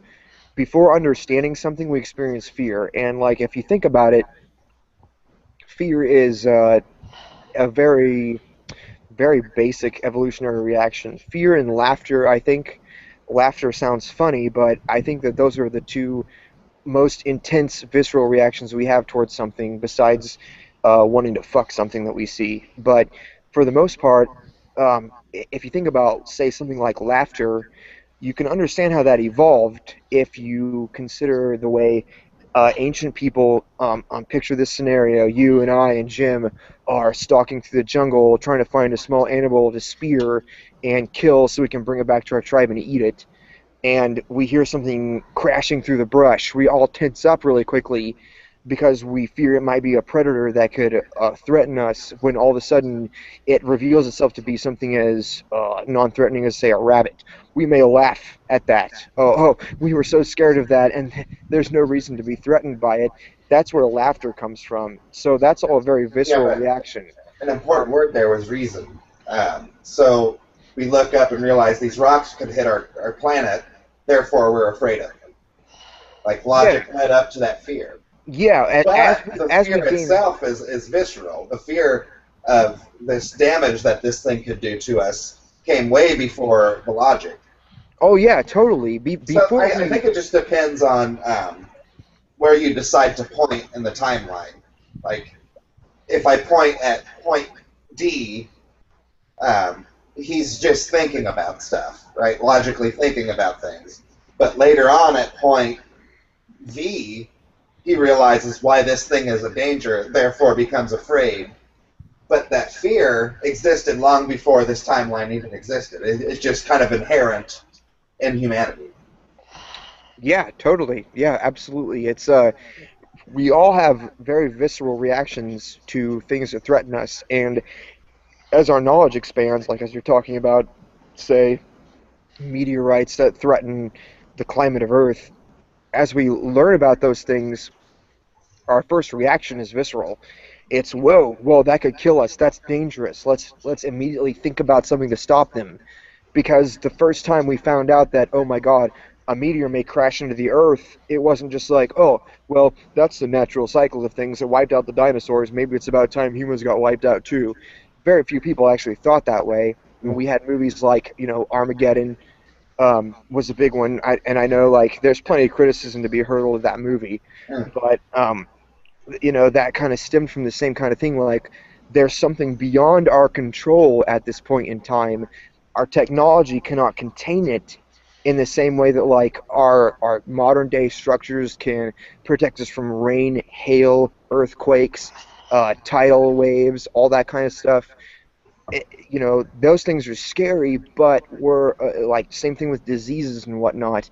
I mean, you remember the whole Ebola thing that was going on. Even somebody at my workplace was banned from coming into work for almost 2 weeks simply because they traveled on an aircraft during the time that the CDC was imposing um, all these tests and screenings on people who had flown in the last few weeks. So yeah, it's not necessarily a paranoia, I don't think, but I understand why some people may see it that way. But I mean, in my mind, I see it as just that same kind of visceral reaction to, whoa, here's something that could potentially be way damaging to us as a species, as a group of creatures. So just to get back to what we're talking about, how does metal describe this? Like, how do you make a song that presents the facts, like the research, like the logic, to lead you to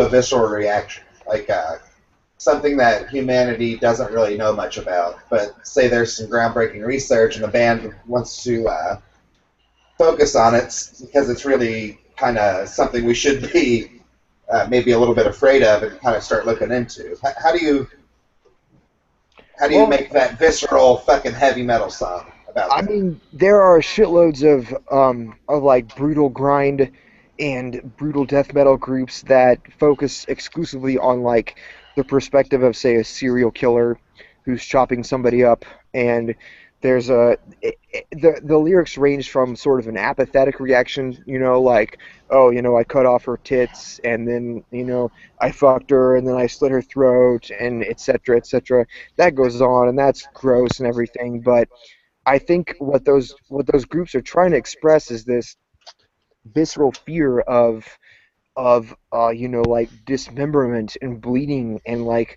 all these things that you can't really escape from no matter how far your logic takes you.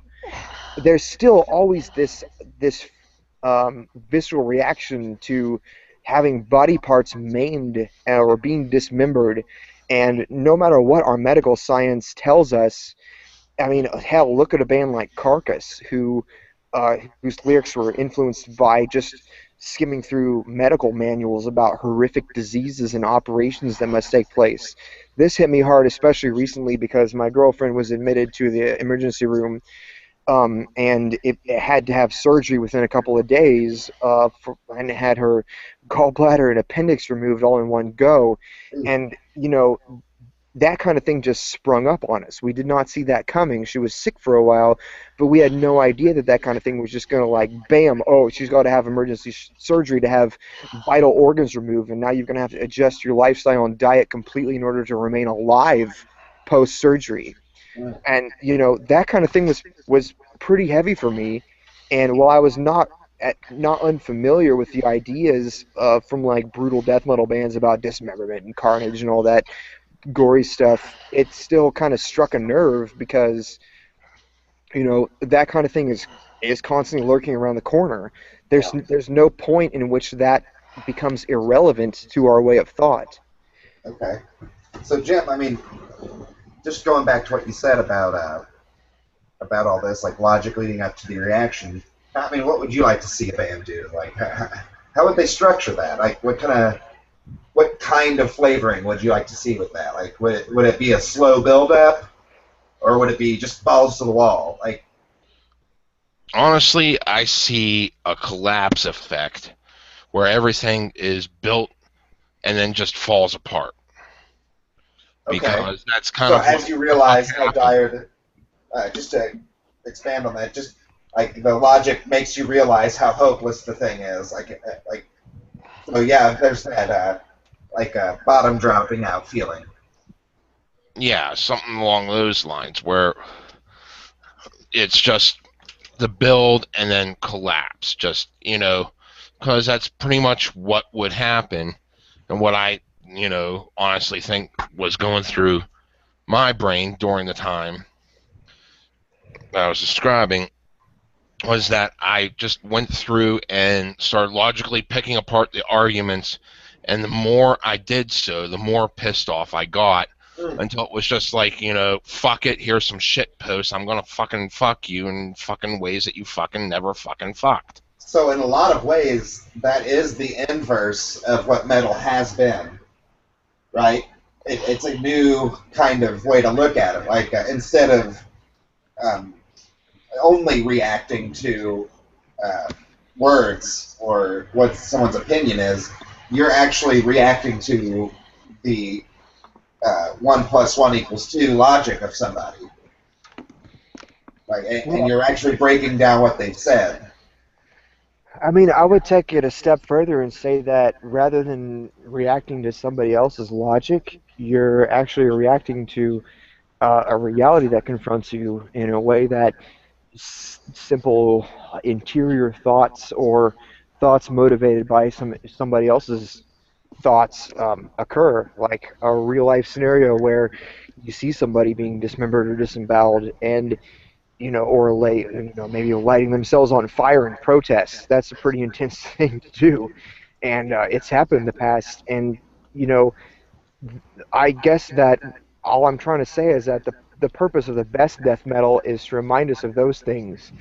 And even though the criticism that I hear from in death metal a lot is that its focus is exclusively on the sort of physical sort of fear of bodily harm and damage, and yet if you really think about it, what more are we as individuals than bodies. I mean, our ideas are shared across, across a group of individuals, and our ideals are espoused and then established and codified by other groups of individuals. So, what really becomes us in the end, except for the functioning of our bodies? And with the cessation of that, Okay, what more do we have? okay, but that's. I mean, I know we started with death metal as the genre, the subgenre, but maybe what we're talking about here belongs either in a new category, a new subgenre, or is in the realm of a different subgenre. Then, not necessarily death related or physical mutilation related, but more um, idea based, like more esoteric kind of ideas here. Yeah, I mean, You know, that's maybe not so much that you're afraid of having your head cut off, but more afraid of once you look at their motivations for wanting to cut your head off.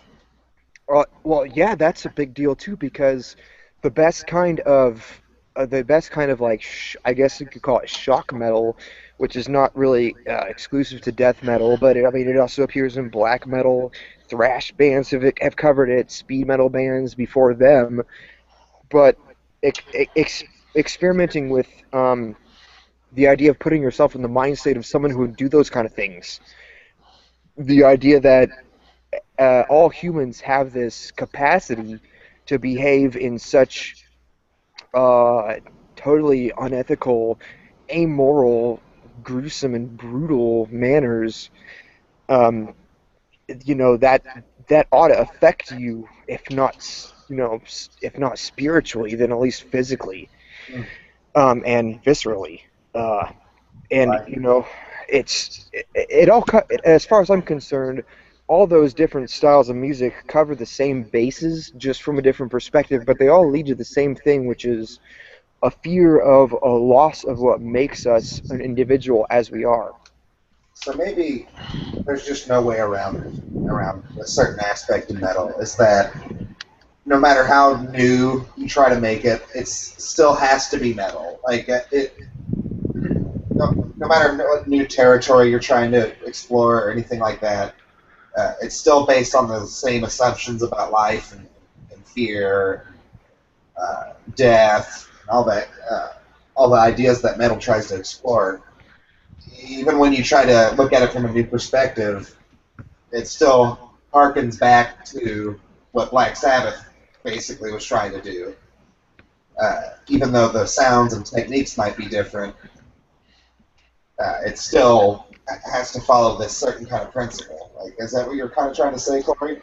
Well, I mean, sort of, and again, this comes back to my idea of metal being adversarial at its base, which is, meaning that it's kind of reactionary overall. But yeah, that's basically what I'm trying to say is that it's it takes the ideas that we've become familiar with and most comfortable with, but it recognizes that those ideas limit us in the way that we approach our lifestyles. Mm, I mean, when I was younger, I was really intensely involved in the straight edge movement because it made a lot of sense to me. The idea that you should avoid poisoning your body in order to, because the body and the mind are the same thing. There's really no difference between body, mind, and soul.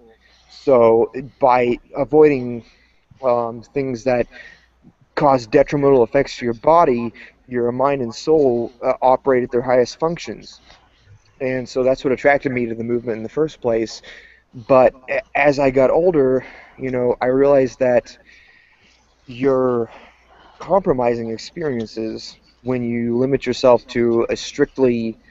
um, limit yourself to a lifestyle that's strict. And when I found that a lot of bands were not only strictly straight edge, but also vegan, and they avoided a lot of things like like NSAIDs, like medication, oh like yeah. ibuprofen and stuff like that, caffeine or whatever. Yeah, I avoided that kind of stuff as best as possible. But as I get older, I start to realize that what really is the difference between taking a drug and eating a meal, or operating in a low oxygen or high oxygen environment, or say swimming? All those things are going to have an effect on your mind, because of basically the chemical reactions occurring in your body at the point. So what really is the basic difference between taking drugs and just changing your diet or exercising more or less? There's really not. It all comes down to the way that your brain operates based on what you put into it. And you know, to limit yourself to that is, I mean, if you want to, then I'm not going to hardly try to stop you, but at the same time, there's all these experiences open to you that you may as well take, because what's the point in living such a limited life? Yeah, no, I hear you. But That's kind of the whole point of why I fucking started taking acid and why I took it for so fucking long. Is because I wanted to open myself up to seeing all these different experiences, different mindsets, because it really, really drives you into a realm that you normally would not be mentally, emotionally. mhm, Yeah, And precisely.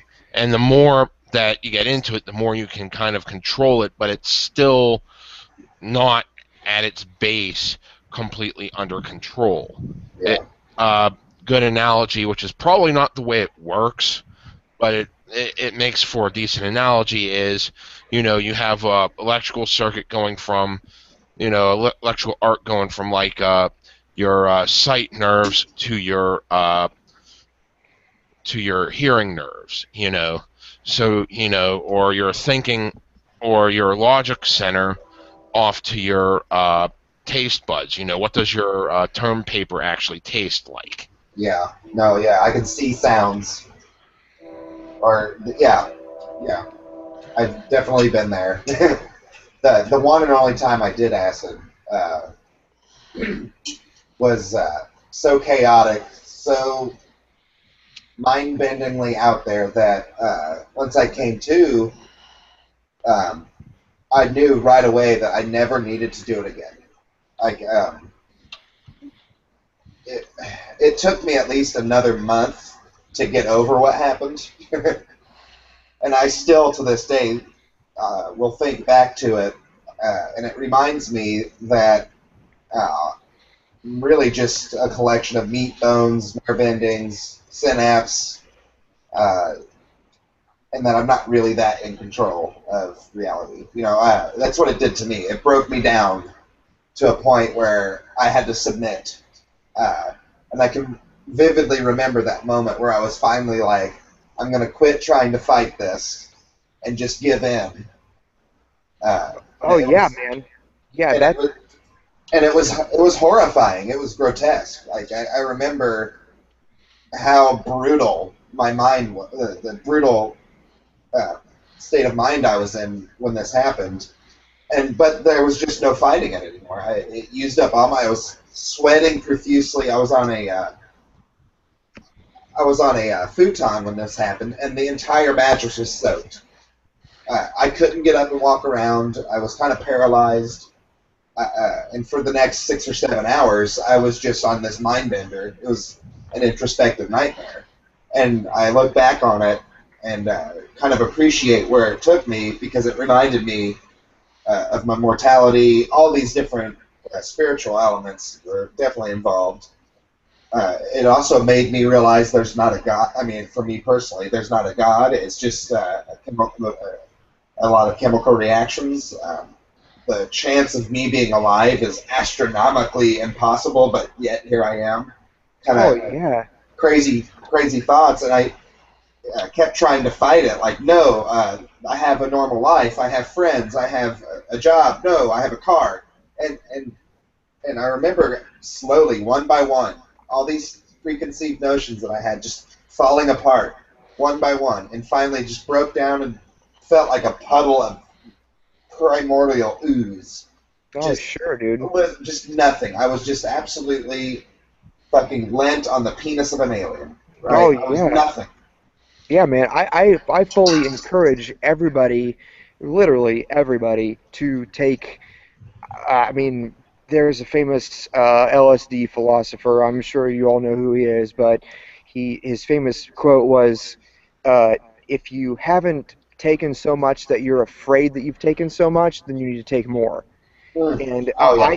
I fully support that idea because there's, you know, we have we have so many psychological barriers, and we consistently compartmentalize all these different experiences that we have in the past. Say, like, we feel guilty about something. Well, hell, nobody wants to feel guilty, so it's much easier to just compartmentalize that part of our experience and save it for later, quote unquote, uh, and then continue on with our normal lives. But Well, when that's you what it felt like. It felt like my mind was presenting me with all these compartmentalized, supposedly things that I cared about, and Yeah, just kept presenting them to me in these like dreamlike sequences and telling me you're under a delusion, and I'm here to break it. It was like my ego was being destroyed one by yeah, one. Like and I totally think that that is the best reason for people to experiment with hallucinogens, because I really don't think that when you take hallucinogens like, say, LSD or psilocybin, that you are then under hallucinations that trip you out. I really honestly feel that you're at the point where you're able to accept experiences that are not comfortable for your everyday normal functioning psyche. And one of the times that I was under the influence of a hallucinogen, I was walking through the woods, which is my typical kind of thing. I do that even when I'm sober. But I ran into this stump that was just the remains of a dead tree, and the way that it poked up into the air was very appealing to me. So I paid closer attention to it, and I found that there was just uh, thousands and thousands of life forms subsisting off of this dead trunk of a tree that used to be a grand tree that had its branches spread far above everything else in the woods. But it died, it fell, and all that remained of it was this little trunk that poked up into weird angles. And thinking about that, made me contemplate my own mortality, and that, you know, realistically speaking, the best that I could do for myself was die under a tree like this one and feed creatures that are going to live far after me. well, And that there's feeling never really left me. It was the idea that for all of my ideas and insinuations about life, I mean, what's going to happen in the end except for my literally my mortal remains being used as a subsistence for creatures to live onward. well, And I think it even goes further. Like those who win the wars write history. Well, even then, the world's gonna die one day. Humans probably won't survive the cosmos. Uh, it's all meaning. Like literally, we're just lucky to be here. Like, yeah, um, You see, there was one time I was tripping, and went out, and my buddy said we're gonna have this huge fucking field party like the good old days, because we used to do that, before he went off to college and shit, and he was back with, from college for the weekend. So I went up there and I started lighting up the fire, getting everything going, and I was the only one there, just dancing around with my own war in the head, having a blast all on my own.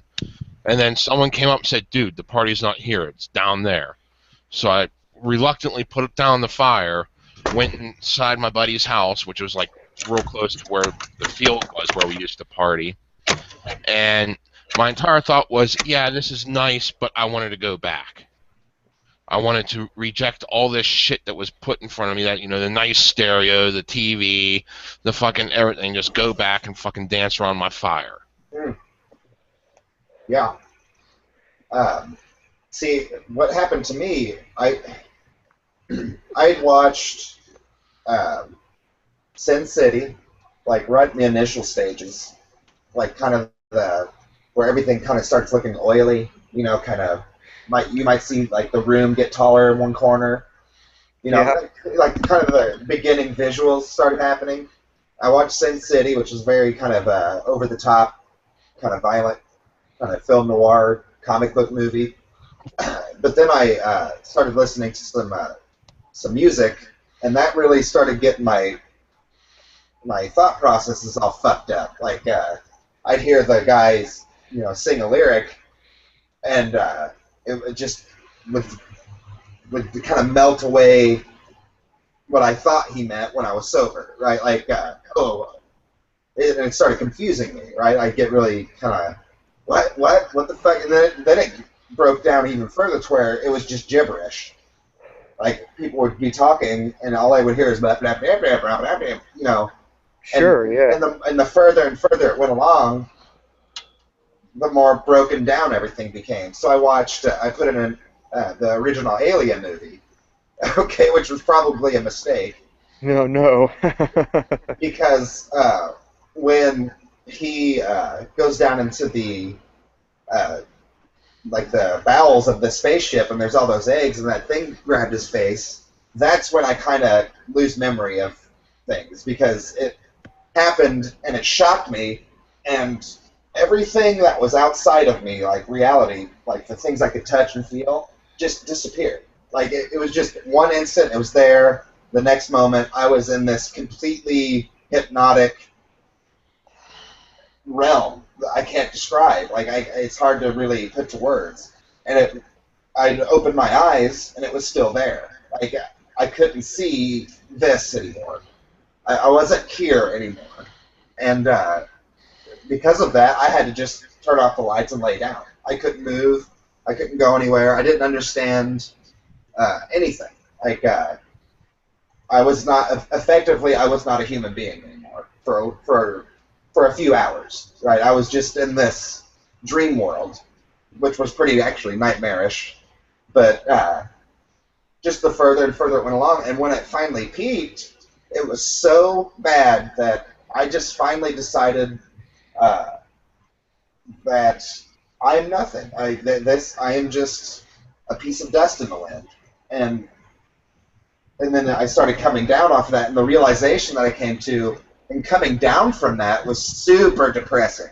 Like I said, for the next month and a half, I was an emo fag. Like No, I was going around telling everybody they're worthless. That's not funny. This is a piece of shit. I was one of them fucking faggots like that for at least a month and a half.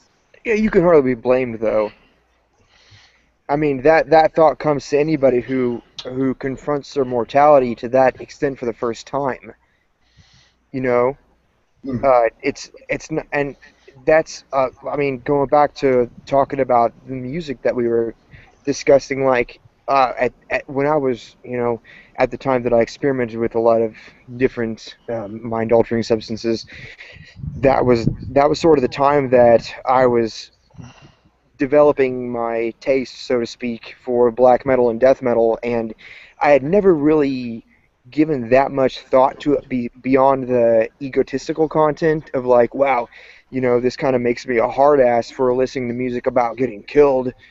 But um, after a short time, of those experiences, then I began to approach it with less bias and with the idea that, hey, what if these guys are actually serious? What if this is not just showboating? What if this is actually something that you should consider? And that shifted my perspective a lot on the reason that black metal and death metal bands express what they did, because while the thought was still there in my mind that a lot of these guys are just showboating, particularly the brutal and the technical metal bands that there's frankly a lot of wankery in the music, but at once there was a lot of groups like say Cryptopsy on their first album or Gorguts on their first couple of albums where they mostly talk just about brutal ways to be killed. That made me really think like, maybe these guys aren't just saying something shocking for the sake of being shocking, in the way that a group like Cannibal Corpse, the Black Dahlia Murder do. Whereas their music sounds really cool, maybe these guys are actually saying something that they've thought about in depth, or or maybe not in depth. Maybe it's something they experience more viscerally, just the same way that I did when I found that tree stump and realized this is my fate. I'm going to die and rot and be eaten by insects. See, I would like to eventually do it one more time and be more outside. Because I think what happened to me was because I was surrounded by modern technology, it wigged me out to a point of complete and utter confusion and led me to have a really depressive kind of situation experience. Oh yeah, dude, for sure. It becomes extremely oppressive for me if I'm tripping and I'm in, say, like a home of somebody where everything is so clearly controlled, including the climate, the temperature, the air movement, the sounds coming at us. When you are actually outside and you're experiencing like, oh hey, check it out, like, you're walking through the woods normally in a sober state of mind and you see, say, like a nest of wasps or hornets and you're like, wow, I should probably stay away from that. And that's about as far as your mindset goes. But when you're in a more open state of mind, free from the bias that comes from constantly applying value judgments to the situation that you're in, you begin to see things like, the organization of, say, like a wasp's nest, or the organization of a river and the creatures that live in different places. Like deep places will have specific animals, bigger animals that feed on smaller ones that swim through the stream. It's a good way of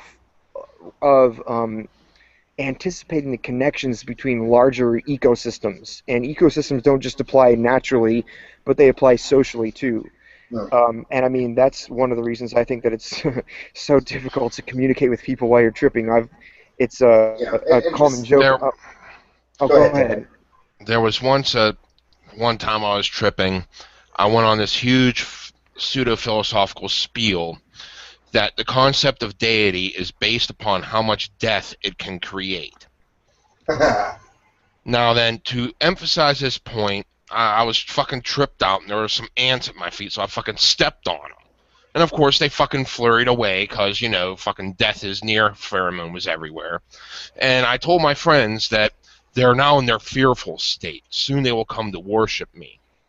Now, this is actually verified by someone that was sober at the time, but there was a second line of ants coming up, like about 5 minutes later, up to my foot with a bunch of like segmented leaves and shit. They left it at my foot and ran away. Wow. That's pretty incredible, dude. Yeah, I mean, like that stuff happens, and I that's again the reason that I encourage people to experiment with hallucinogens and psychedelics, because I in just in a past state where we were not so inundated with distractions, we may be able to see those kind of things in everyday life and appreciate them more. And I think that's the reason that religion developed, was because people who are not distracted see things in a grander depth than we do in everyday life. But in the mind state that we are in day-to-day basis, go to your job 9 to 5, do this thing that people tell you to and get praised for it, and then go home and do whatever you can to unwind from the tension that all that builds on you. There's different ways to break free, but there's really no more efficient way than just slamming a handful of psychedelics and just chilling out in the woods, honestly. I probably should have said this at the beginning, but ever since I've done it, I've always been sure to tell people, look, this ain't a fucking toy. All right, don't just lollygag into doing acid. Right? Realize what you're getting yourself into. I mean, I'm not saying. Rule one: if you're not experienced, I'd say 10 or more trips before you're experienced enough to do it alone. Always have someone babysit your ass. mm, There was one time I was tripping. I was watching A Clockwork Orange for the first time, and the whole entire first act of the movie, I'm sitting there, oh, come on, guys, let's go out and kill someone. This will be fucking great. We'll just fucking brutally massacre someone, like a fucking family of 6. It'll be fucking great. oh yeah, you're And I tripping. was just so into, like, what I was seeing. My friends were like, dude, just sit down, watch the movie, talking me out of it. And by the time it got to the second act, where they smashed the milk ball across his face and he goes, Joel, I was like, oh yeah, prison exists. Yeah, Yeah, yeah. Yeah. Yep. Yeah, No, when you're tripping, an idea can turn into reality like that. Like, yeah, So you it's not a definitely toy. need someone to fucking babysit you. I mean, until you're experienced enough to realize that you may not be thinking and wanting to participate in things in a level that you would actually want to suffer the consequences to. Oh man, could you imagine getting busted doing something like when you're tripping really hard? Ooh my god. I have actually been this is a long story, but and I'm not going to relate all the details, but I have actually been pulled over in my own car with no insurance, with three other people in my car. We were all tripping on acid, and a few of the other people in my car had drugs on them, That makes me want um, to throw up just hearing and that. and we got pulled over by actually a DNR officer who nailed me for not having my. He actually nailed me on the very date that my registration expired. It was the 7th of August, and my license plate expired 7th of August, and he nailed me then because I'm sure he was watching me and my friends beforehand. But yeah, it's an intense experience, and it sucks. Uh, But you know what? I got through it because I was straightforward with the guy and I was painfully honest because there was no other way I could be, and it turned out fine because I told him what was up. I said, "Yeah, sorry, my registration expires today. What are you going to do about it?" And he says, "Well, you got to come to court." Fine. He gave me a ticket. I drove off. I went to court. I fought it. I won. Not a big deal. But yeah, it's a scary thing. Because you get a lot of ideas like, wow, everybody else is operating on this plane of you got to be socially conscious. You got to say things and do things that are not going to freak anybody out. But when you're under the influence of those kind of things, all of that seems really silly, and you get these ideas that you can get away with some things. And it may be true, it may be not. But like Jim said, it's recommended to have somebody there who can apply some quick logic and say, oh, See, hey, maybe that's not a good idea. once you're experienced enough, there is what we would call that moment of utter clarity, where whenever we would get stopped by cops, which did happen every now and then because we would trespass, you know, we would have this moment of just earth-shattering clarity where it actually felt as if we were sober. Yes, officer. No, officer. Is there anything I'd like to declare? Yeah, there is this bag of weed in my pants here. You can have it. Okay, you're being honest. Go on your way. And they just Yeah. fucking destroyed our paraphernalia. And then, like, the moment we realized that we were back at ourselves, everything just came crashing down and just fucking tripped twice as hard. oh Yeah. yeah. Oh, before I got back to the place I was staying at the time, we went to a gas station and Taco Bell. So remember, this is all in the initial stages. I go into this gas station to get some drinks, and I'm starting to feel the kind of initial stages. And I see a buddy of mine there, just at random, and I know he's cool with all this. So I go up to him, and I'm like, "Hey man, I'm tripping." And he goes, "Oh, me too, dude." And I think he was just trying to make me feel better. But then we went to Taco Bell. uh, we drove back home, and it was a winter night, total snow on the ground, but a really clear sky and the moon. And I'm looking at the road, and I just had a brief little mind trip. And the road lifted from the ground and went up to the moon, and it felt to me as if we were on our way to the moon. Yeah. It was just for a brief moment, right? And I think it was because of the stimulus of me being with other people for a couple, like 20, 30 minutes. Oh Like, oh yeah. no, you should be excited about this. This will be fun. You know. The very first Ozfest that came around, I was fucking tripping my ass off for that. And I remember whenever Pantera took stage, and they were playing "Becoming," they got to the chorus, and I was there singing along with the chorus, and then like they would just stop, and you'd hear the entire crowd sing the next line. In my tripped out mind, I actually believed that my voice was commanding everyone in front of me to sing that line whenever they stopped playing, but yet someone behind me was forcing me to sing it. Yes, that is awesome.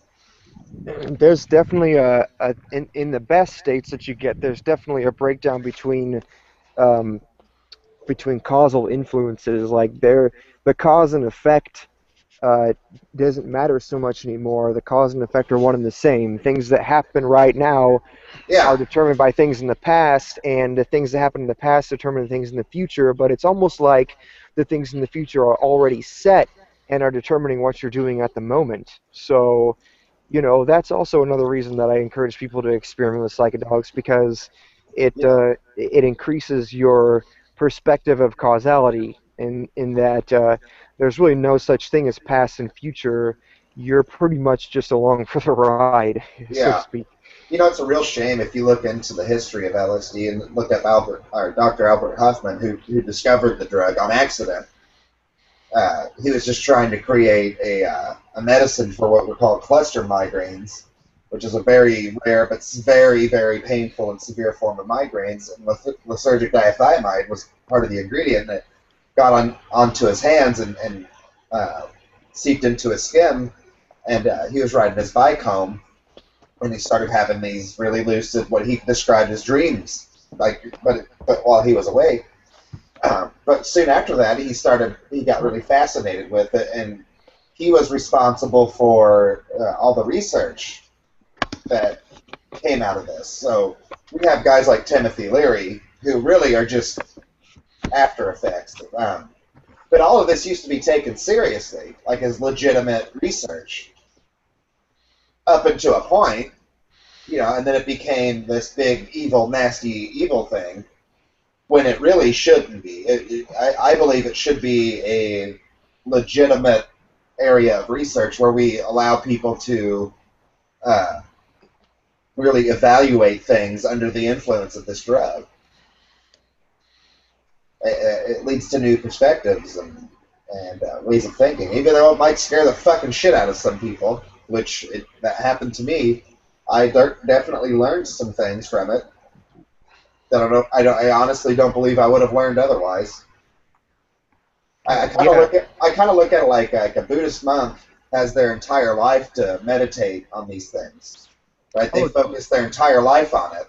Well, a yeah. hallucinogenic drug, whether that's psilocybin or lysergic diethylamide or any number of them. Lysergic acid diethylamide. Okay, thank you. Yeah, dude, I highly It recommend the allows book. you to do it in the spur of the moment rather than having to devote your entire life to it.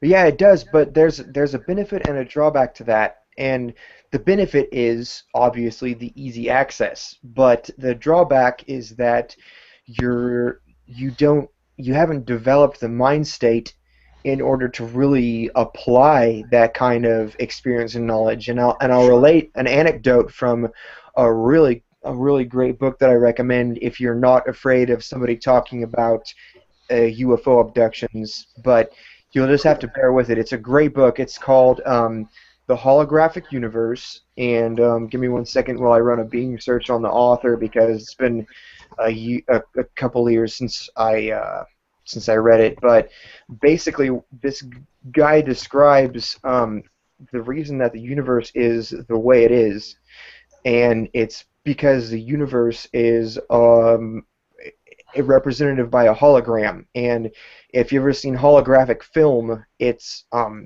spectacular because you can take a chunk of the holographic film and display it, and it shows everything contained within the hologram, but in a slightly less distinct manner. So if you take a hologram that shows, say, an image of the Earth, and you chop it in half, you'll still see the whole image of the Earth, but with much less detail. And you can do that indefinitely. But his idea of the holographic universe is that each human mind just shows a slightly fuzzy perspective of the entire universe. And as we delve into things like miracles and sorcery, alien abduction, all those kind of things, they're all just perspectives that intrude into the mind to express things that really have no logical means of are referent. We haven't And figured out why they happen. We don't have something we can point to. right, right, but they still express an actual realistic principle that can be applied in everyday life. And uh, one of his ideas about uh, man, I don't even know if I can really talk my way Well, that's through this, to okay. be But honest. I was about to just make fun of it because what's really important here is whether or not that transgendered black person was offended at that band. Yes, it is, and this is a good way of expressing it because that offense that they take is relevant in some way or another, but that offense on its own is not a relevant thing. It's a referent that is just a way of describing some other causal principle that we really ought to engage in and understand and not just ignore, but it doesn't mean that it's a rational referent all on its own. Mm. Yeah, but you're a shitlord, okay? And The goats of sodomy agree. yeah, and you need to check your privilege and never create anything that might offend somebody else. All right? Well, this book, you're gonna hate this book. Then Well, fuck that book. fucking indeed, you will hate it.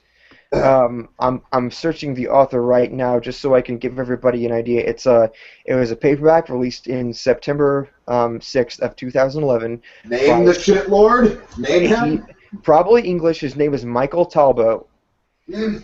So he's either English or American, and he's almost definitely white and straight. Oh my god. And he goes on to describe events like like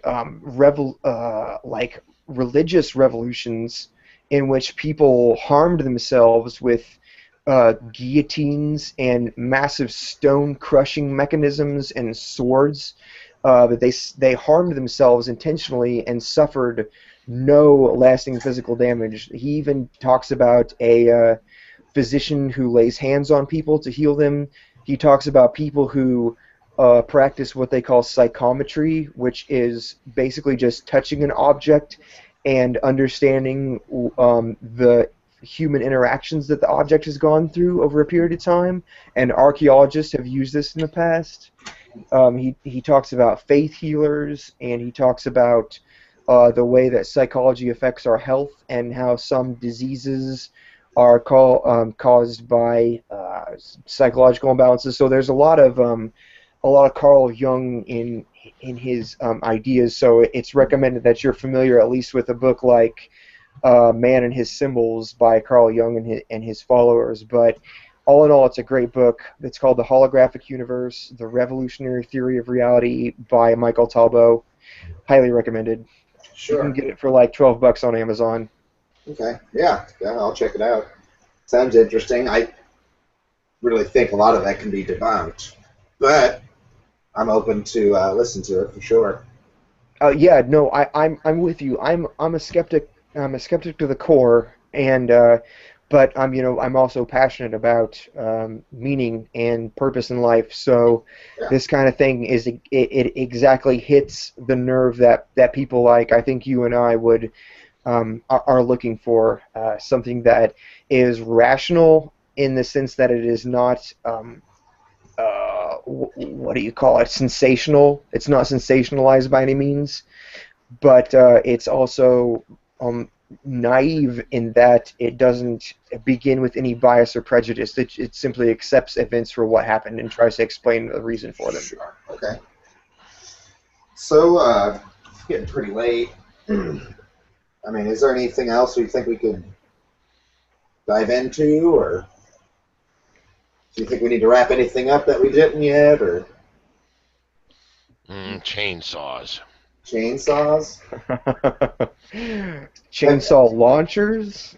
I think Yeah, chainsaw we brought launchers. that up last week, but yeah, those are fun. Now the problem with chainsaw launchers is that you have to have some kind of vectoring system built in with adjustable fins because of the torque of the motor. Because if you just straight fired a chainsaw ballistically, it will spin. It'll spin wildly due to Here's how you do it. You the have to have a rotation. capsule. Yeah, A yeah, capsule that contains the chainsaw.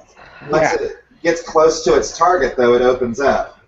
Well, yeah, that would work, but you got to take into consideration the spin of the Earth too. Like, have you ever tried tossing like a water bottle up in the air and trying to keep it straight? Like, you notice that it spins. That's due to the rotation of the Earth. So you've got to have something that takes that into account too, Hmm. because you wouldn't want it to pop open and just spin backward and smack somebody with the motor. Well, just like you throw a hatchet, right, and get it to stick in a piece of wood, that's how it would have to work. Like it would Yeah, open up and spin once. It had to be timed to rotate that one time and connect with its target. yeah, but if you want it to be effective, you got to have like an automatic launcher loaded with a great Well, big long chain of saws built into the well, gun. we discussed that, and that this isn't a weapon that you want to be necessarily precise. This is to intimidate. Shock and awe, shock and awe. Yeah, this is to maybe cut a few people's limbs off, but not for headshots, right? This is to like, holy fucking shit, they have chainsaw rockets. What the fuck? And then we went on to, the follow-up, which would be to crop dust them with LSD dust, and then let black metal bands take over the country for a year. And just one day you turn on the 24-hour news cycle to it and say, this is what we've done. Aren't you entertained? Yeah, I mean, drones nowadays are perfect means of dispersing chainsaw attacks at specific points. So we pretty much have the technology. I don't really know why it hasn't been applied yet. Oh. Stupid ass government agents trying to spend billions of dollars on developing the F-35 No, I'm like I think you all-purpose said jet last year. fighter. I love the precision of our military. I really actually appreciate it. But what's missing from that is fucking barbed wire and thorns and disease, like really nasty shit. Oh yeah, You know, like we don't just want to like take your country over. We want to humiliate you. We want to make sure you never try that again. yeah. I mean, it's worked in the past. So definitely inspired by the chainsaw rocket launcher. Uh, Well, Jim, have you thought anything about any more about your edginess? Let's see. Edginess, huh? Uh, I think you could probably just tell us like an everyday story from your Yeah. past, and it would be considered way more intense and edgy than anything anybody Actually, can come up with in their imagination. that is a good. We talked about this, Jim. There needs to be a segment on this show where you just oh, stories fuck. of the kids. We could call it the life of Jim. The life of Jim. Oh, fuck. Bedtime stories with Jim. Okay, this is a bit of a lengthy one. Well, back in the day, like, fucking was shoplifting like most kids. That fucking were with my crew and not. And, I decided that one day I was on my quest to go to college. So I went and I stole a micro cassette recorder. And I got busted for it. After I got busted for it, we came up with the crazy idea that I would be the decoy. We were all already in the metal and shit, so my friends, coming from the more well-to-do families, dressed up like complete preps. Meanwhile, I had my leather jacket on with the fucking flaming castle in hell saying, "Thy kingdom come," all these bands all over it. Fucking, I had military insignia from the stripes and rockers the whole way down to like the fucking NCO ranks to fucking the actual officer ranks, just painted on there and a bunch of, anarchy symbols and shit. And I'd walk in there into a store and try to make it look like I was hiding the fact I was putting something in my pocket, but really I was trying to be in view. So, like, all eyes were on me at that point and following me around the store, and I'd go to where there were no cameras in the back of the store and, like, ditch the sight of anyone and just drop what I took while all eyes were on me. And my friends, while everyone was looking at me, would go in and loot the store blind.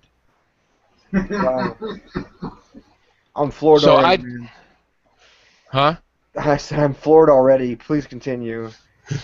So I'd walk out, and they'd be essentially patting me down, searching me, trying to pull out all my pockets. I didn't even have fucking ID on me. There was nothing on me aside from what I was wearing.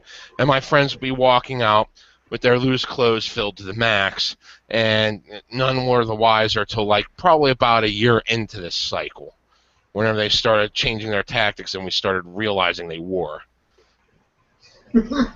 Wow. And here's an interesting anecdote too. The one place we did this the most at was called Green Gate Mall, and we would do like the fucking different stores there, stealing breakfast, lunch, dinner if we went there like during the summer or something, and fucking got all kinds of crazy shit. And one by one, the stores mysteriously started dropping off the map. Now, part of this was because they had a fucking management that fucking sucked and started raising prices because there was competition from Westmoreland Mall. But there might have been part of it that was us. Eventually, it boiled down to there were only like 3 stores left. One was an off-track betting place called Ladbrokes, and then you had Ward's, which was slowly starting to close. The other anchor stores were closed, and then there was another store inside, and I forget the name of it, that was still open. No, it was a dollar store that was still open, and eventually the whole place just turned into a Walmart. We can thank Jim Kamikaze Thompson for the fucking Walmarts all over the nation. Well, thank you. At least Thank one you. of them. I was a degenerate, and yes, statute of limitations has run out. Yes! That's fucking awesome. Right.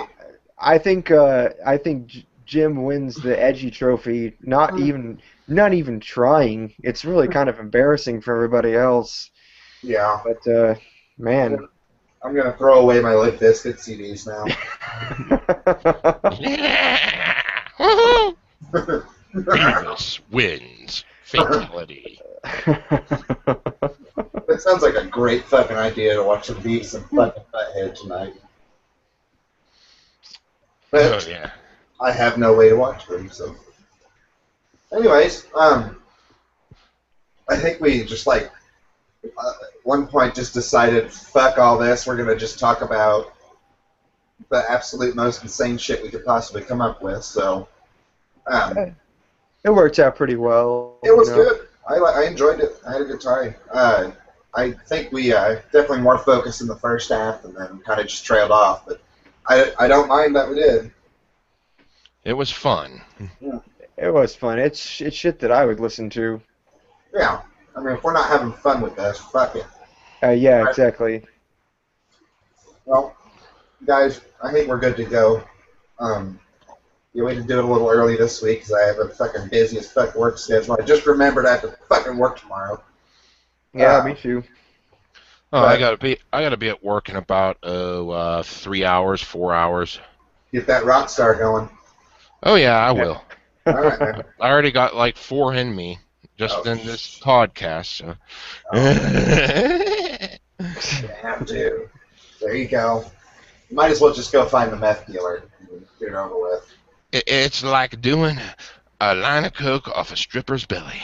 Woo-wee! It's something like that. On another note, I highly recommend this this drink by Occulto. I think it's by Broken Barrel Brewery, but I'm not totally sure. However, this stuff that I have is called Occulto, and it's supposedly made with tequila and tequila barrels, and it's got some agave flavor and is very fruity. And typically, I don't really like fruity drinks, especially beer, but highly recommend this Occulto to anybody who's into something a little bit wackier when they're trying to drink beer. I I don't still know. like the old school German beer.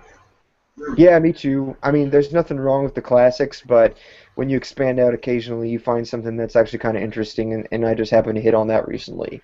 All right. Arrogant Bastard is a fucking brew that fucking really grabs you by the cojones. Dude, Stone Brewery is my absolute favorite. The Double Bastard will kick your ass and take no prisoners. It's like 12% alcohol or more. It's insane. Try that. Also, grab anything you can find by Lagunita Brewery.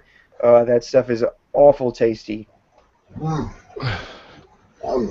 Erdinger Light. That's all you need to know. You need to know how to pour it, but you need to seek it out. Erdinger Light. Yeah, you suggested that a while back, and I got myself a case. It's pretty good. To really fully enjoy it, you need to have a proper glass. You need to be able to pour it properly, which, if you want to find that out, I'll just put it on the Facebook group here in a moment. Yeah, do that, dude. I'll hit up my local shop and see if they can't get some. In my experience, it's kind of difficult to find, but Jim found it, so...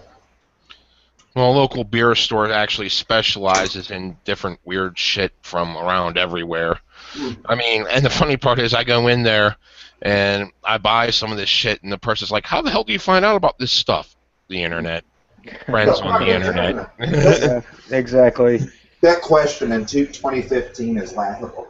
Yeah, right. Really, it is.